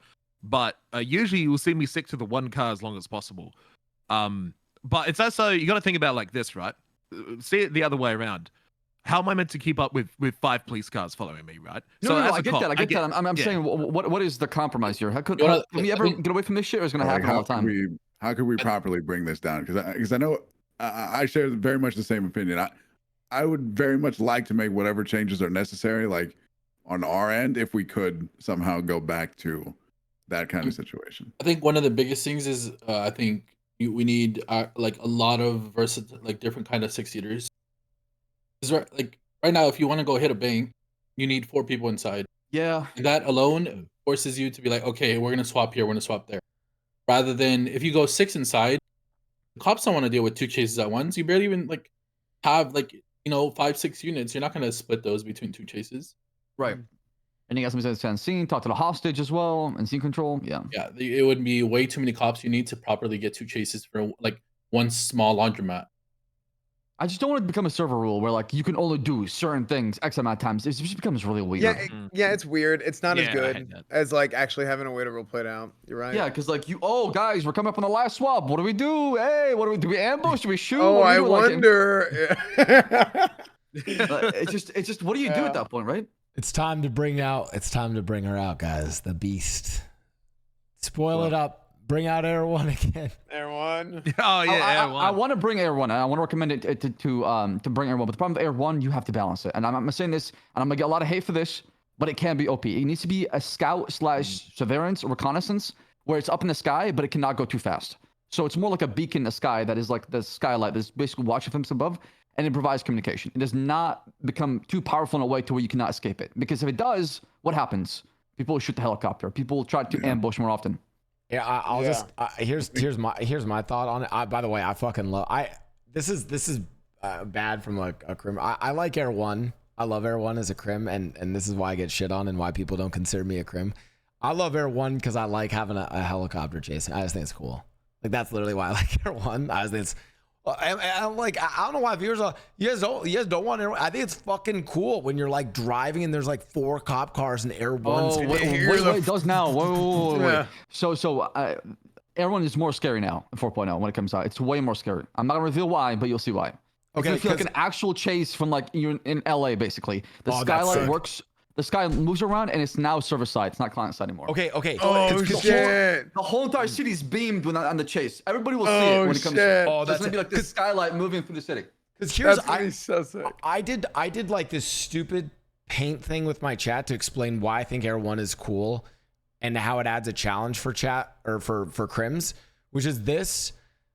Like Air One should just be, I think, have a like sharper design. So first of all, the fact that there's a spotlight, one of my least favorite things is I didn't know when Air One pulled off. I think Air One needs to be like, Air One is out, you guys are fucked, they see you. And then when it needs to just have a longer refuel time or like a more transparent, like it left, which if you have the spotlight, so again, it's like, that would be a dead giveaway. It's gone, right? The way I think about it is like, if you're a Crim and you're trying to drive or you have a plan set up, you can just outdrive the cops willy-nilly, or you can hit your plan, your swap, your jump to a boat, whenever. As soon as Air One is in play, Air One basically says you can't do that whenever. You have to wait for a timing window when Air One's refueling. I think it just make that window bigger and more apparent. And then it's like, it adds that time component to it. Because I fucking love Air One for the aesthetic reasons, you know?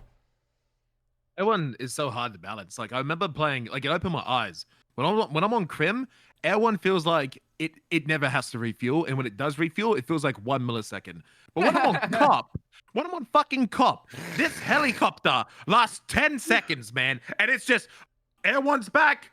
I'm out of fuel. Goodbye. I'm like, you just got here. It's like the sides are completely flipped. It's like, how do you balance that? It's completely opposite. For sure. This is crazy, and I don't mean to interrupt. I swear to God, and like, as someone who's just like, this is why I'm a shit Crim in every other respect. But when it comes to like getaway, fucking doing crazy getaway plans and I never fucking know when Air One is on us. That was my issue. I never knew where the fuck it was. And it was, it should be loud. It should be loud. It should go like above you. And so I swear you will fix 90% of the issue with Air One if it is so telegraphed when Air One is off you and on you. If that is telegraphed to the Crims, which it just should be, beautiful, love it. You know, it's so hard to do. Let's have a collective prayer that there's no desync issues like at the end of 3.0. Yeah, true. You know how I said earlier how I feel like it's hard to balance cars? I think balancing Air One is even harder. It's insane. Yeah, I agree. Because I think the skill difference that I've seen from like even a decent pilot, because obviously you all have to be decent to get accepted and to get cert. A decent one and a good one is insanely, like, it's insane the difference. Even like when you guys nerfed it in 3.0 where like Air One was super slow and it pretty much was just like flying above you and, you know, being like a beacon kind of like you said. Man, there's some cops that were still able to keep up with you. Like they were able to like cut like through buildings and everything so perfectly, and they were still, it felt so impossible to get away. Yeah, I mean, like I said, my recommendation, make it to where it has a top speed of like 110, 120, and make it more focus on reconnaissance and finding people in the city. And if it's highway blast, then have the interceptors to go after them while having the helicopter try to cutting off on the other side of the freeway, right? It works diagonal, not in the straight line. Yeah. I know a lot of people hated. As somebody that flew a lot, like pretty much daily, I know a lot of people hated the changes to it, but I think it brought a much bigger challenge. You know what I hated? I hated your comms. They were too good. I remember I'd watch the clips. I'd watch immersed. I'd watch clips after the situations when you're chasing me or something, and I'm like, holy, this guy's comms are perfect, spot on. I think like just try and get people immersed. You can balance it as much as you get, but some people sometimes it just is a skill issue. Like some people here have thousands and thousands and thousands of hours. 10,000. I personally, I have 11,000 hours on 5M alone. Okay, like I fucking know how to play this game. If I suck at it, like what's gonna happen? Okay, let's imagine I'm playing Croc. Okay, I've got 11,000 hours on GTA, and who am I chasing? Fucking Eli. Okay, he's fucked. Okay, like what's he meant to do against that? Like, how do you balance that problem? You know, you can't. Like, you can't. You just You can't. can't. Yeah, it's one of So those things where you just have sometimes to realize just that get maybe, good.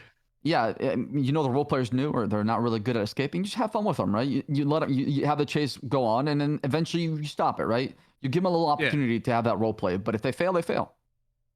Yeah, like when I'm on Croc, like I know I love my pits, don't get me wrong, but always like gave an opportunity, even if it was a shit. Like sometimes I'll go like, "You're not getting away," and I'll just sit them down, I'll just make fun of them over the megaphone, and then I'll go in. But like sometimes I've done that, and I'll be flabbergasted because they'll actually get away, and that's like, well, that's fine. Like it's okay to lose as a cop, just as well as it is okay to lose as a criminal most of the time.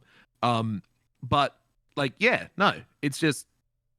Like, still give the opportunity. Even like if you're like, sometimes I'll like massively outskill the person in front of me, but I'll still like give the opportunity for them to escape.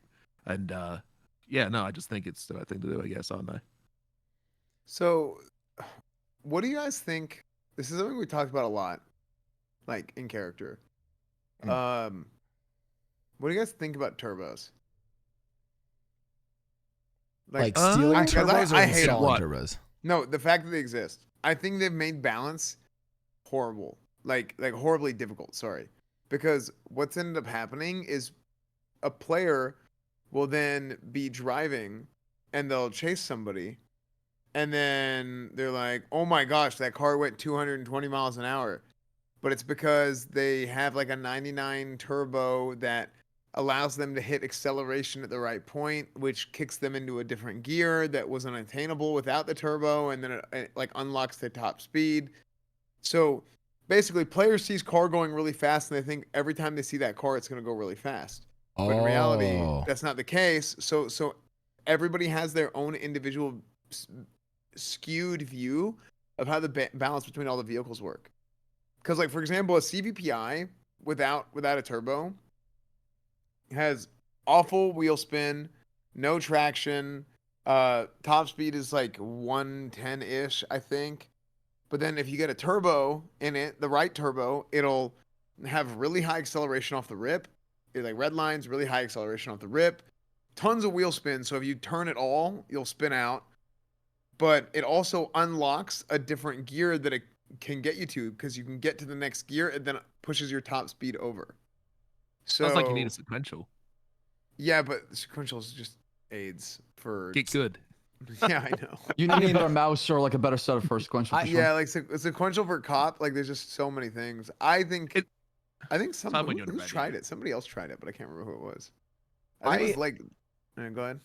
Well, I was gonna say I don't know. I am my other character that actually always drives, whereas like Mickey, I in character I never drive on Mickey, and then I have another character that only drives. So but I haven't gotten to play that as much to only drive, and also my only drive experience is a little it's a little different with how I drive with that character. But I turbos or not, or cars not, man, it's a little bit away from the turbo issue, but it's like, I think turbos make it so you can't tell the balance of the cars. But more importantly, man, I just wish cars were slower. At the start of 4.0, I loved how slow cars felt. And we're already getting to the point of like mock speeds. Yeah, we're doing like, too fast too early, I agree. Dude, yeah, I agree with that. And by the way, I'm not, I know like people, a higher number looks cool, but there's like a million reasons why I think slower speed chases are cooler. And one of them is literally there's just less scuff. There's less scuff and less like random shit that will happen as you fly through the city of GTA. And I think if I would rather have the cop cars all slower and the Crim cars all slower. I just want I feel like slower chases just, they look cooler too. I think I agree. Too many fast cars already. Like, actually quite like the 3.0 car balancing system. Like, yeah, sure, it was a bit silly to call cars A+, S+, Disney+, all this shit. But I think it was a good balance. Like, I loved getting in the chases, and I always thought the car balance was really good. But the issue is now, it's like we're 3-4 months into 4.0, and we have $85,000 180 mile an hour cars. Yeah. And, like, everyone and their mum's got it. Okay, but there's a lot of people who have 80,000, but there's also a lot of people who don't have 80,000. So I hope with the next Mosley restock, I hope like all the prices are adjusted, because like there's some cars that are rusted out D classes for 40 grand, and then there's this absolutely OP Camaro that goes 120 billion miles an hour and it's 75 grand. I feel like it needs to be balanced because now there's way too many fast cars going around. And yeah, I know, like that's why I understand why cop cars need turbos to keep up with those cars. But then you have a problem where it's like, well, not everyone has those cars because it's out of stock. And now you've got turboed cop cars going after rented clubs with no turbos in them that can't hit 120 miles an hour. And so it's like, now the balance is even worse. So it's like, what do we do at that point? That's why I feel so hopeless. So it's like, I feel like I have to be in a personal car to get away. Or I got a rat strat. And if I rat strat, well, then I'm just taking and not giving an IP. And I feel like a dick. And I just feel bad. So I don't know. When I asked about the PD bike changes, the reason why it's not happening yet, because I'm being told there's an overhaul system coming in to change a lot of things. I'm not trying to leak anything on the stream, of course, but changes are coming. That's what I told. Bikes are being removed from NoPixel. Oh my god! I don't know what that means. I don't know what changes are coming. But Silent, I think there's gonna be overall changes to all vehicles. Oh, I've been preaching this to devs, admins, fucking Coil, everyone. I think playing both Crim and Cop for long periods of time, I think it's no fun on either side. Crim, it's just the only argument anyone's made, which is a valid one, is there's like biker gangs and stuff like that, which I understand, like the roleplay aspect, wanting to keep bikes. But as far as like chases go, it's the most unfun thing on both sides. Yeah, it's like I hate being chased by a bike and a car, but like then I also understand it's like, well, if I get on a bike, like I remember back in 2.0, you could not actually get the Interceptor out unless it was an S+ car or whatever the fuck was really fast. And so I remember Snow, you know, he would chase me. He'd see me driving a fast car, and he'd have to turn around and drive his way down MIPD to get the Interceptor, bring it out, and then they've lost me. And it's like, well, it's kind of dumb. We can't do that with the bikes, you know? Yeah, it's like it's just going to be the same thing. And for people wondering about the biggest problem with the balance of bikes, and this is like, I mean, also if you don't have bikes, I think Air 1 comes out a lot less, which is actually probably a good thing. Where it's like Air 1 can be way more limited to only giga important stuff. The problem with bikes is that you literally can't balance them because it's not about their speed or handling. They can just go into spots that a car can't follow, and then you're like, oh well, it's over. Even if it's painfully slow, you're still gonna go somewhere where a car is not gonna be able to catch you. Bro, yeah, exactly. I could get away. I mean, I was a shit driver in 3.0. I could get away in mopeds easier than I could in the best car. Because I could just. I got away on a bicycle. You can get away on a bicycle. Bicycles are pretty good. Yeah, the best thing about a bicycle was I was getting chased and it had like 200 jewelry on me, and I learned that bicycles, they don't lose traction, so you can go up like 80-degree vertical hills. And so I had a CVPI chasing me, and so I just went on the hill, and then I just stopped. And I just yelled at him, "What are you gonna do? You can't get up here." And then they'd go around the mountain and go down. And then as they started coming for me, I'd start driving away, and they'd slide all the way down the mountain. It was the funniest thing. It was so good. I was like, I got away on a bicycle. It's so funny. Oh, guys, I was gonna say, listen, I have to. I'll say, Cops vs. Crims is or rather, we should retitle it now for the next one. It's Cops and Crims because we're a collaboration, right? There's no friction. We've solved all the issues today, but in case we haven't, we will do another Cops vs. Crims one. We'll bring on some of the same people, some new people. I don't know when we do roleplay podcast every week. We'll do another one as we wrap things up here. I mean, I think. Wait, can I ask a question before we end? Oh, go ahead. Are you ending now? Or no. Well, we're going to start wrapping up a little. I have something for everyone though, but yeah, go ahead, Esfand. Oh, okay. So before that, I have a question. Yeah. To Crims, what is something that we as a police department can do better to facilitate better role play in a reasonable sense? You want to go first, Silent? You can go first. I think the one thing that ticks me off that isn't beating or pitting is I hate this is probably a big subject. I think the one thing is like I love when cops de-escalate. I absolutely love that. Like Saab was doing such a I was blown away. I'm like, oh my god, this is the best cop RP I have seen. It was like I love this. I loved it when I got to stop and talk, and like try and like compromise. I love that little bit of compromise. One thing like I think could be improved is always get, I feel like Like I'm like sometimes I get like shot or beaten, like I said earlier, when I haven't like done it, and sometimes I feel like I had a chat with my gang members. I'm like, I've been shot more times by the PD than anyone else. I'm like, these are the peace officers, and they're using more guns than the criminals. And they've beat me more times than criminals. You know, I've had gang members be nicer to me. I think that's like the one thing I like to see is I love the like the compromise and de-escalation, to where it's like, I know maybe I'm like out of touch, but I love it when cops de-escalate. Not so like I can get an easier getaway, but it's like, hey, we don't have to gun someone down, or we don't have to immediately pit so soon, and you know maybe we can talk things out rather than arrest someone. Like again, I'll use Saab's example of the Waxen and Taxon days of Mosley's. When like he would come down and he just like he wouldn't like lay cuffs on anyone. He'd just talk. He'd talk to the criminals. He'd talk to the civilians, and I love that because it was like, let's find a compromise before we find cuffs. And I thought that was actually like some of the best RP I've seen. I thought it was really good. Okay, that's good. Mine is this. And I'm not saying do it all the time, but I think when you catch criminals, I think it's cool if like actually this is great for you, Esfand, where it's like, remember when we talked about kind of, as you said, the great framework of there's the role play, the action gameplay, and the MMO aspect. Think about like it's basically this is actually just straight up OOC. It's basically like cops having OOC empathy for the MMO grind of 4.0, and like finding and listen, it's tough, but I'm like finding little ways to like cut us slack, like if we have like cut us slack, like and what I mean by this is like if you catch a criminal and you're putting them away, and even if they have like, you know, you hit them with the time, hit them with the fines, right? But like, let's say on their person, they have some item that you could basically come up with an RP excuse to not take, right? Like maybe it's a fucking, I mean, I know sometimes you guys take, well, it's almost like of the list of items that you could take, like, I don't know, fucking roll a dice for the one that you're not going to take. Give them like a little surprise. Oh shit, the cops didn't actually see this, or like, yeah.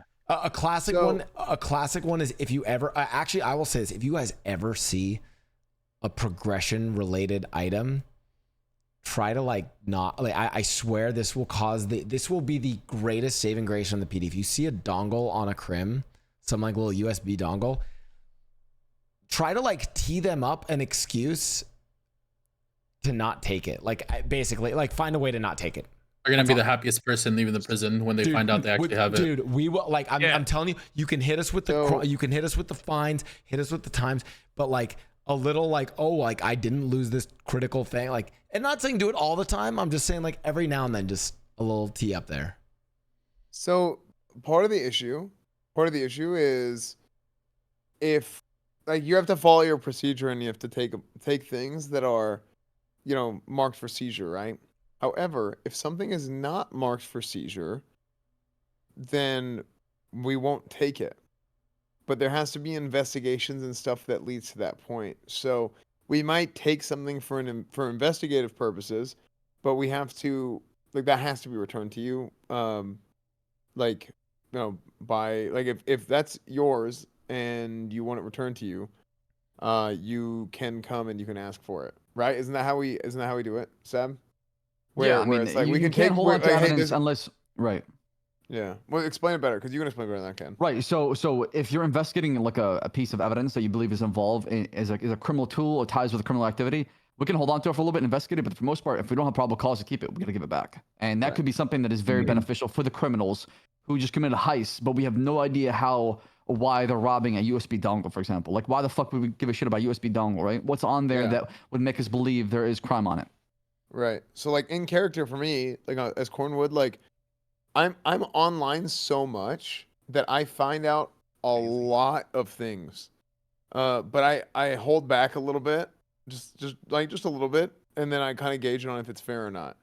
But that's one that like in character I haven't really connected anything with the USB dongles outside of that one time that John Paul got arrested and he just started spouting off like a million things. So that's the only thing. But then even then, I wasn't really involved in that situation. I just kind of overheard it a little bit. And to me, in character, it's like, oh, he's just saying a bunch of crazy shit. So just because he's trying to not get in trouble. So I don't really know any better otherwise. So like if I were to arrest somebody at this exact second, and see a dongle on them, I wouldn't pull that dongle off because I know nothing about it. And if I did, it would Yeah. still be like investigate it, and then they can come back and they can ask for it back. Oh, it's in the evidence locker. Here you go. I couldn't figure anything out. So I love that. Yeah, that's how it Yeah. should be. You should be like, That's how it should be. a dongle. I've seen those before.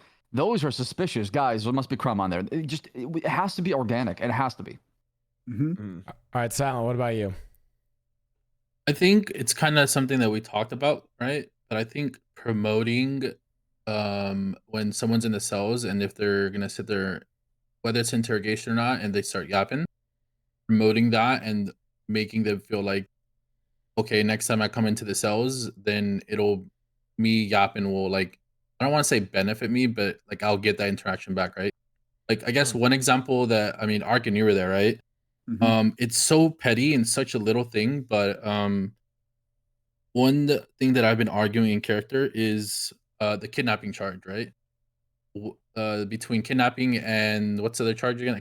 I always forget the name of it. unlawful imprisonment. Yes, unlawful imprisonment. I sat there in the cells and like kept making arguments on why I'm getting charged kidnapping rather than unlawful imprisonment, because if a cop doesn't see me kidnap that hostage, then you don't really know if it's actually a kidnapping or unlawful imprisonment unless that hostage tells you, right? But how do you know that the hostage isn't lying? Like you at the end of the day don't really know it's a he said, she said, right? Good argument. So and it which brings up, me and Arckon were arguing. Well, I wouldn't say arguing because he kind of saw my side, right? I sat in the cells for like 30-40 minutes, and then I was like, okay, like I was enjoying going back and forth, it was fun. But then after everything ended, it was just like, nope, yeah, you're getting kidnapping. It was just like, okay, as much as it was fun, at some point it's like I just sat there for 34 minutes to kind of get no outcome in a way. So I feel like that's just one example, but just in general, like someone being in the cells, and I mean, you can tell when someone's, let's be honest, someone's being a bit salty, or someone just playing a character and just, arguing to argue because they're enjoying it. And I feel like when you're getting that like argument to argue, like for fun or whatever, like maybe promote that a bit more. Yeah, I mean, that's where the give and take in interrogation goes, along the way where people are trying to roleplay with you. You should roleplay back with them, and you should reward that roleplay versus somebody saying, fuck you, man, send me in, I'm done. I don't want to do with this shit. And you can tell it's a bit OOC/saltiness is coming out, right? Yeah, because to me, the most frustrating thing about it all is what I get told is, okay, go get a lawyer and go fight it in court. Well, at that point, I'm passionate about that situation at that moment, and I don't want to take everything to court and have everything, later on or whatever. Like I want to talk it out in the cells. Mm-hmm. Yeah, like some people like. I mean, I don't hate court as much as I used to. I used to hate court RP. Oh my gosh, It feels really good in 4.0 actually. It feels way better. Yeah, my first couple times I was like, this sucks, but like it's kind of cool because you get to go to court to like learn things too, But at the same time, there's a lot of people that just we're talking about time, right? Hey, what does Dundee do, for example? You get in there, hey, not guilty, send me up, and I'll figure it out later. That's how you handle it, Whippy, at this point. Just because it's like, just get me in, get me out, charge me, whatever. Let's move on. Well, it depends, because like sometimes I'll go down there. Well, like I do like to talk. Yeah. Like sometimes like I love to fucking argue, man. Like you went there for it, but like I turned Croc into a lawyer, and I fucking love court. Well, I hate it, but I love it.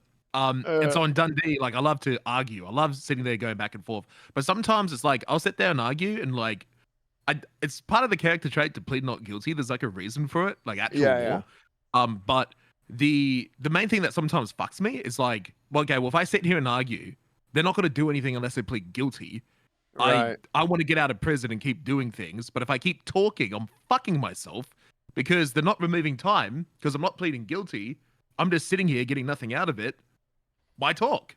Like it would be faster if I didn't. And I feel bad because I obviously love talking with you guys and I love role playing with people in the cells and arguing and discussion and all that stuff.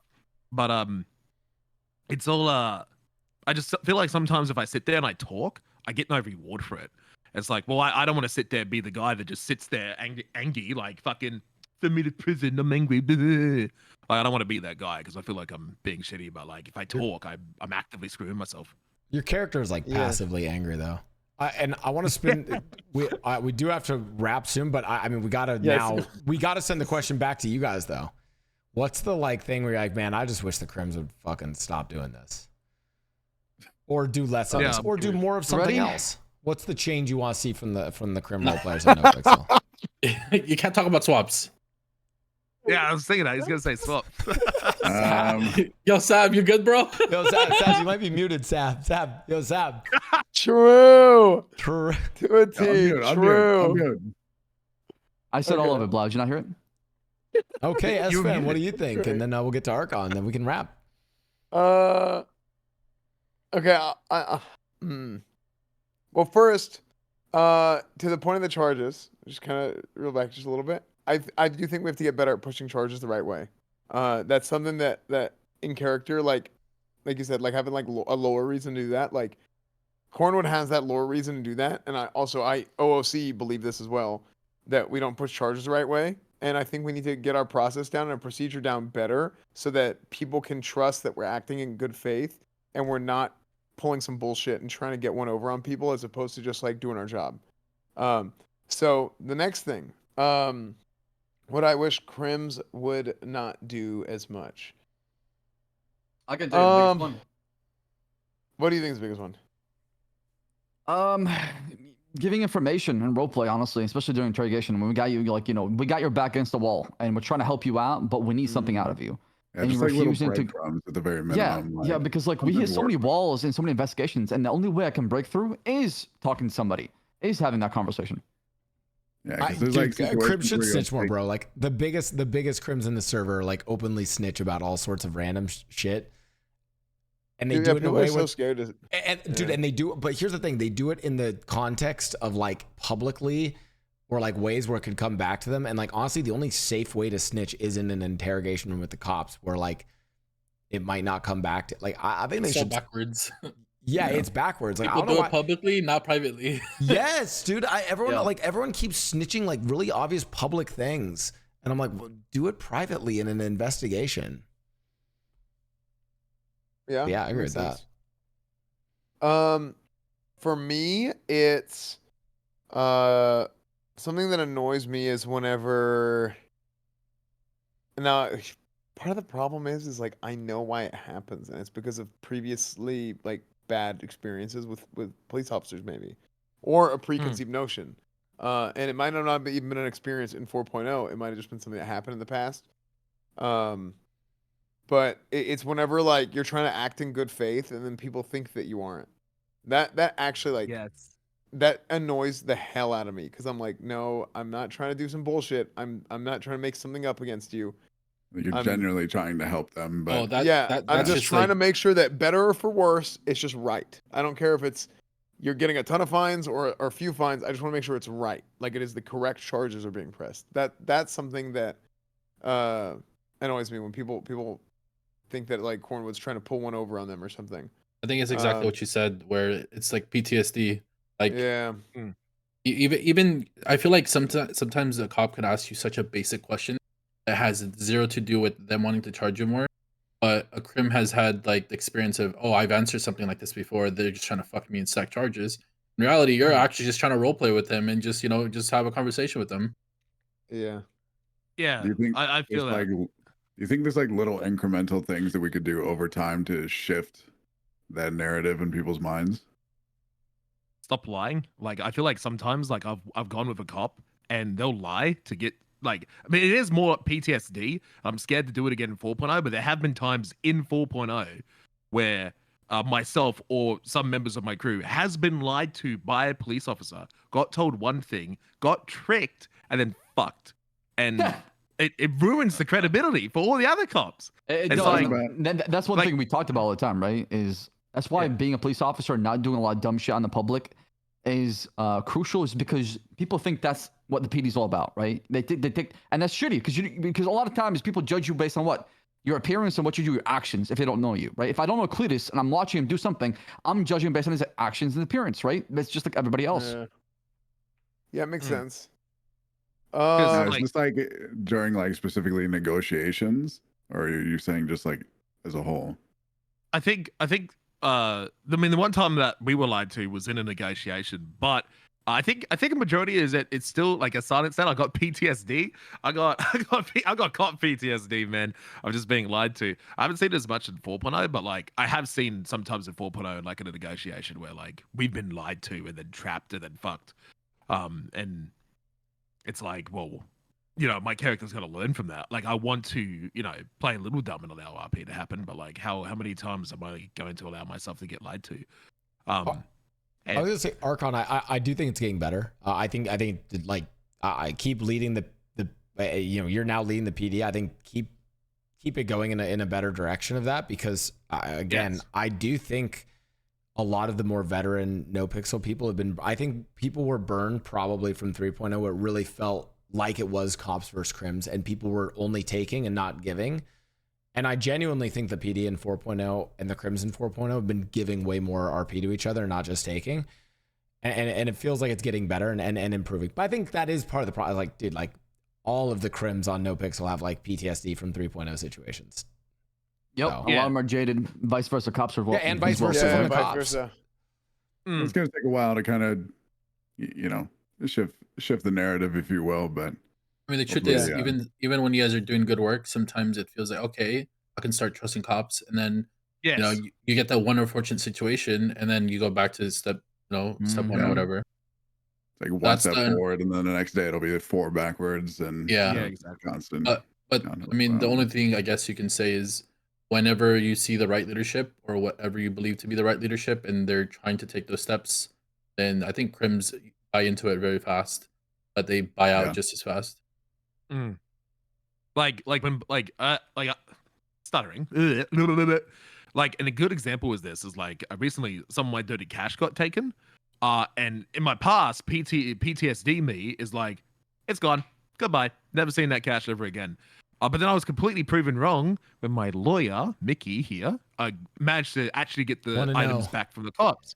I'm like, that would never happen in 3.0. That I've been proven wrong. And then it's like, okay, now I trust the cops a little bit more. That probably wouldn't have happened. And the RP for why they were willing to do that deal and then give it back was great. So yeah. So that also is a shout out to the cops for like giving a little bit more trust there. Yeah. Arckon, you never actually said like what is the thing you want. I mean, besides, I guess that, but like what else do you sort of want from the crims more going forward? I mean, I think it was kind of like spoken about like very briefly as well, and we went over it, but just like the little breadcrumbs of information and like interrogations and stuff like that, because that part just like further extends from the moment that they're like in cuffs. I obviously don't want to like hold them hostage in their role play and what they want to do with their day hostage, but at least like being able to extend the interaction to the point like we sit down in some kind of like immersive conversation and get some kind of back and forth about it, I guess. And highway blasting. Highway Henry, I call him. Like, look at this Highway Henry going. Oh, those sweat lords will always be there, Arckon. Don't worry. Yeah. That's not changing. All right, Saab, don't mute yourself this time. Hit us with it. Man, you're asking me a very loaded question here. I gotta remember that too as well. My biggest thing, honestly, is just trust in a role play, trust in each other, be able to not always assume the worst in somebody's action right away when something happens. I get people get frustrated, I get people get mad, and that's a human thing, and I'm all for it, right? But be able to cool yourself and realize, you know what? No, I just had a moment. I'm mad. Let's just go back and focus on role play and continue the role play, right? I think that's my biggest problem right now in RP is that awkward tension after an incident just finished, where there's that tension. You can cut it through a knife, and nobody wants to take that step to de-escalate or make sure the tension is gone to where things can resume normally in roleplay. Yeah. Yeah, no, you're right. That's pretty much it. Like I do a lot of like I don't even know if I should do this, but I do. I try and take a lot of like out of character impact into consideration whenever I'm like doing things. And I know like Blau, you mentioned how like you wish we would do that a little bit more, but sometimes it's like I know some people are really against that, and some people are like all about that, because I think like the impact of what you do in game Like it depends on what it is, right? Like we had that situation where like we mag dumped like a one life character because it was Dean's. You know, he's another cop art. Like, you know what I mean? So like that was like one thing, right? But then there's like another thing that's like, okay, what is the actual impact of what happens here? Which is why I go by the belief of like crimes against civilians, or like we got to stop this shit, right? Yeah, number one. Yeah, number one, crimes against civilians, because that's other players. But like mechanics, not that much. We already talked about that. For example, we had a situation where, like Cal actually was driving Group 6, got his Group 6 truck robbed, and we actually went and we recovered all of his pallets, and he was able to complete his job. And I'm pretty sure that's the first time we were able to pull that off. And I think it was me. That feels good. That feels good versus helping Yeah. NPC That was just got robbed. You know what I'm badass. saying? That felt so good, man. that felt so damn good because it was like, holy shit, like of all the big chases and catching the crims, like I have 3 levels of like happiness for like how good a situation goes. One is like, okay, you get the arrest. Great, cool, whatever. 2, okay, we have really good procedure and teamwork doing it. That's sick. That's great. 3 is if we do whatever and are actually able to go help another player on the server and not feel like they are completely helpless whenever a crim comes and they rob them, steal their shit, whatever. Like that is a maximum level of enjoyment that I get out of cop RP, is that we actually made an impact here, because nothing else Yeah. really matters. You feel like the good real guy, right? impact. Yeah, it's Mhm, sick. Like mhm. that's a great feeling. So I hope we great have for the more PD as a opportunities to whole. do that. I love it. Yeah. Before we wrap this up and I let you guys get back to the role play and stuff. By the way, this is our longest episode ever. And dude, we could do cop versus. You guys know we can. There's so much more we can talk about here. We'll have to do another. What was that? This lasted so long. Me and Whippy did 4 fucking gram runs. It's actually pretty good money. Hell yeah, man. Again, Saab, thank you to Get money NoPixel up. for sponsoring this podcast and letting. Oh, Whippy's camera died again. Oh, Thanks for good timing. letting people grind and get money in the server while they are on the podcast. That's really awesome that you guys did that. Very kind, Anyways, very kind. once again, to all the chats, for everyone who's live listening, let's gather around in a prayer that there is neither evil in the cops nor the crims. There's only content, and we seek the truth that is content. Don't be upset on behalf of your streamer. Literally during the course of this podcast, I've seen chatters that have told me that Mr. K has taken over the prison. Like I'm gonna tell you guys, just trust, like someone like Kebun, like trust in his ability to take this situation and make some fucking role play out of it. Because that's literally all we're trying to do. We're trying to take any of these situations and just make more role play, more content for you guys. So don't be flaming the Crim viewer or the Crim role players. Don't be flaming the cop role players. Let's just try to create some content for you guys. In the name of content and good RP, amen. Thank you. Amen. Thank you to all of Blau's future sponsors. And to all my future sponsors. Thank you. Doritos. Anyways, Whippy, Silent, Saab, Esfand, Arckon. Thank you guys so much for coming on to another episode of Roleplay Podcast. I have to briefly do this part, but we do the podcast weekly, and you can find us at Roleplay Podcast on YouTube, all the past episodes and soon to be future episodes. We are actually a legitimate podcast that goes on all the random podcast channels as well, Spotify, Apple, Amazon, whatever bullshit. Guys, thank you so much for coming on. Yeah, I think we solved it. No more cops versus crims. It's now cops and crims. We solved the issue. Good work, everyone.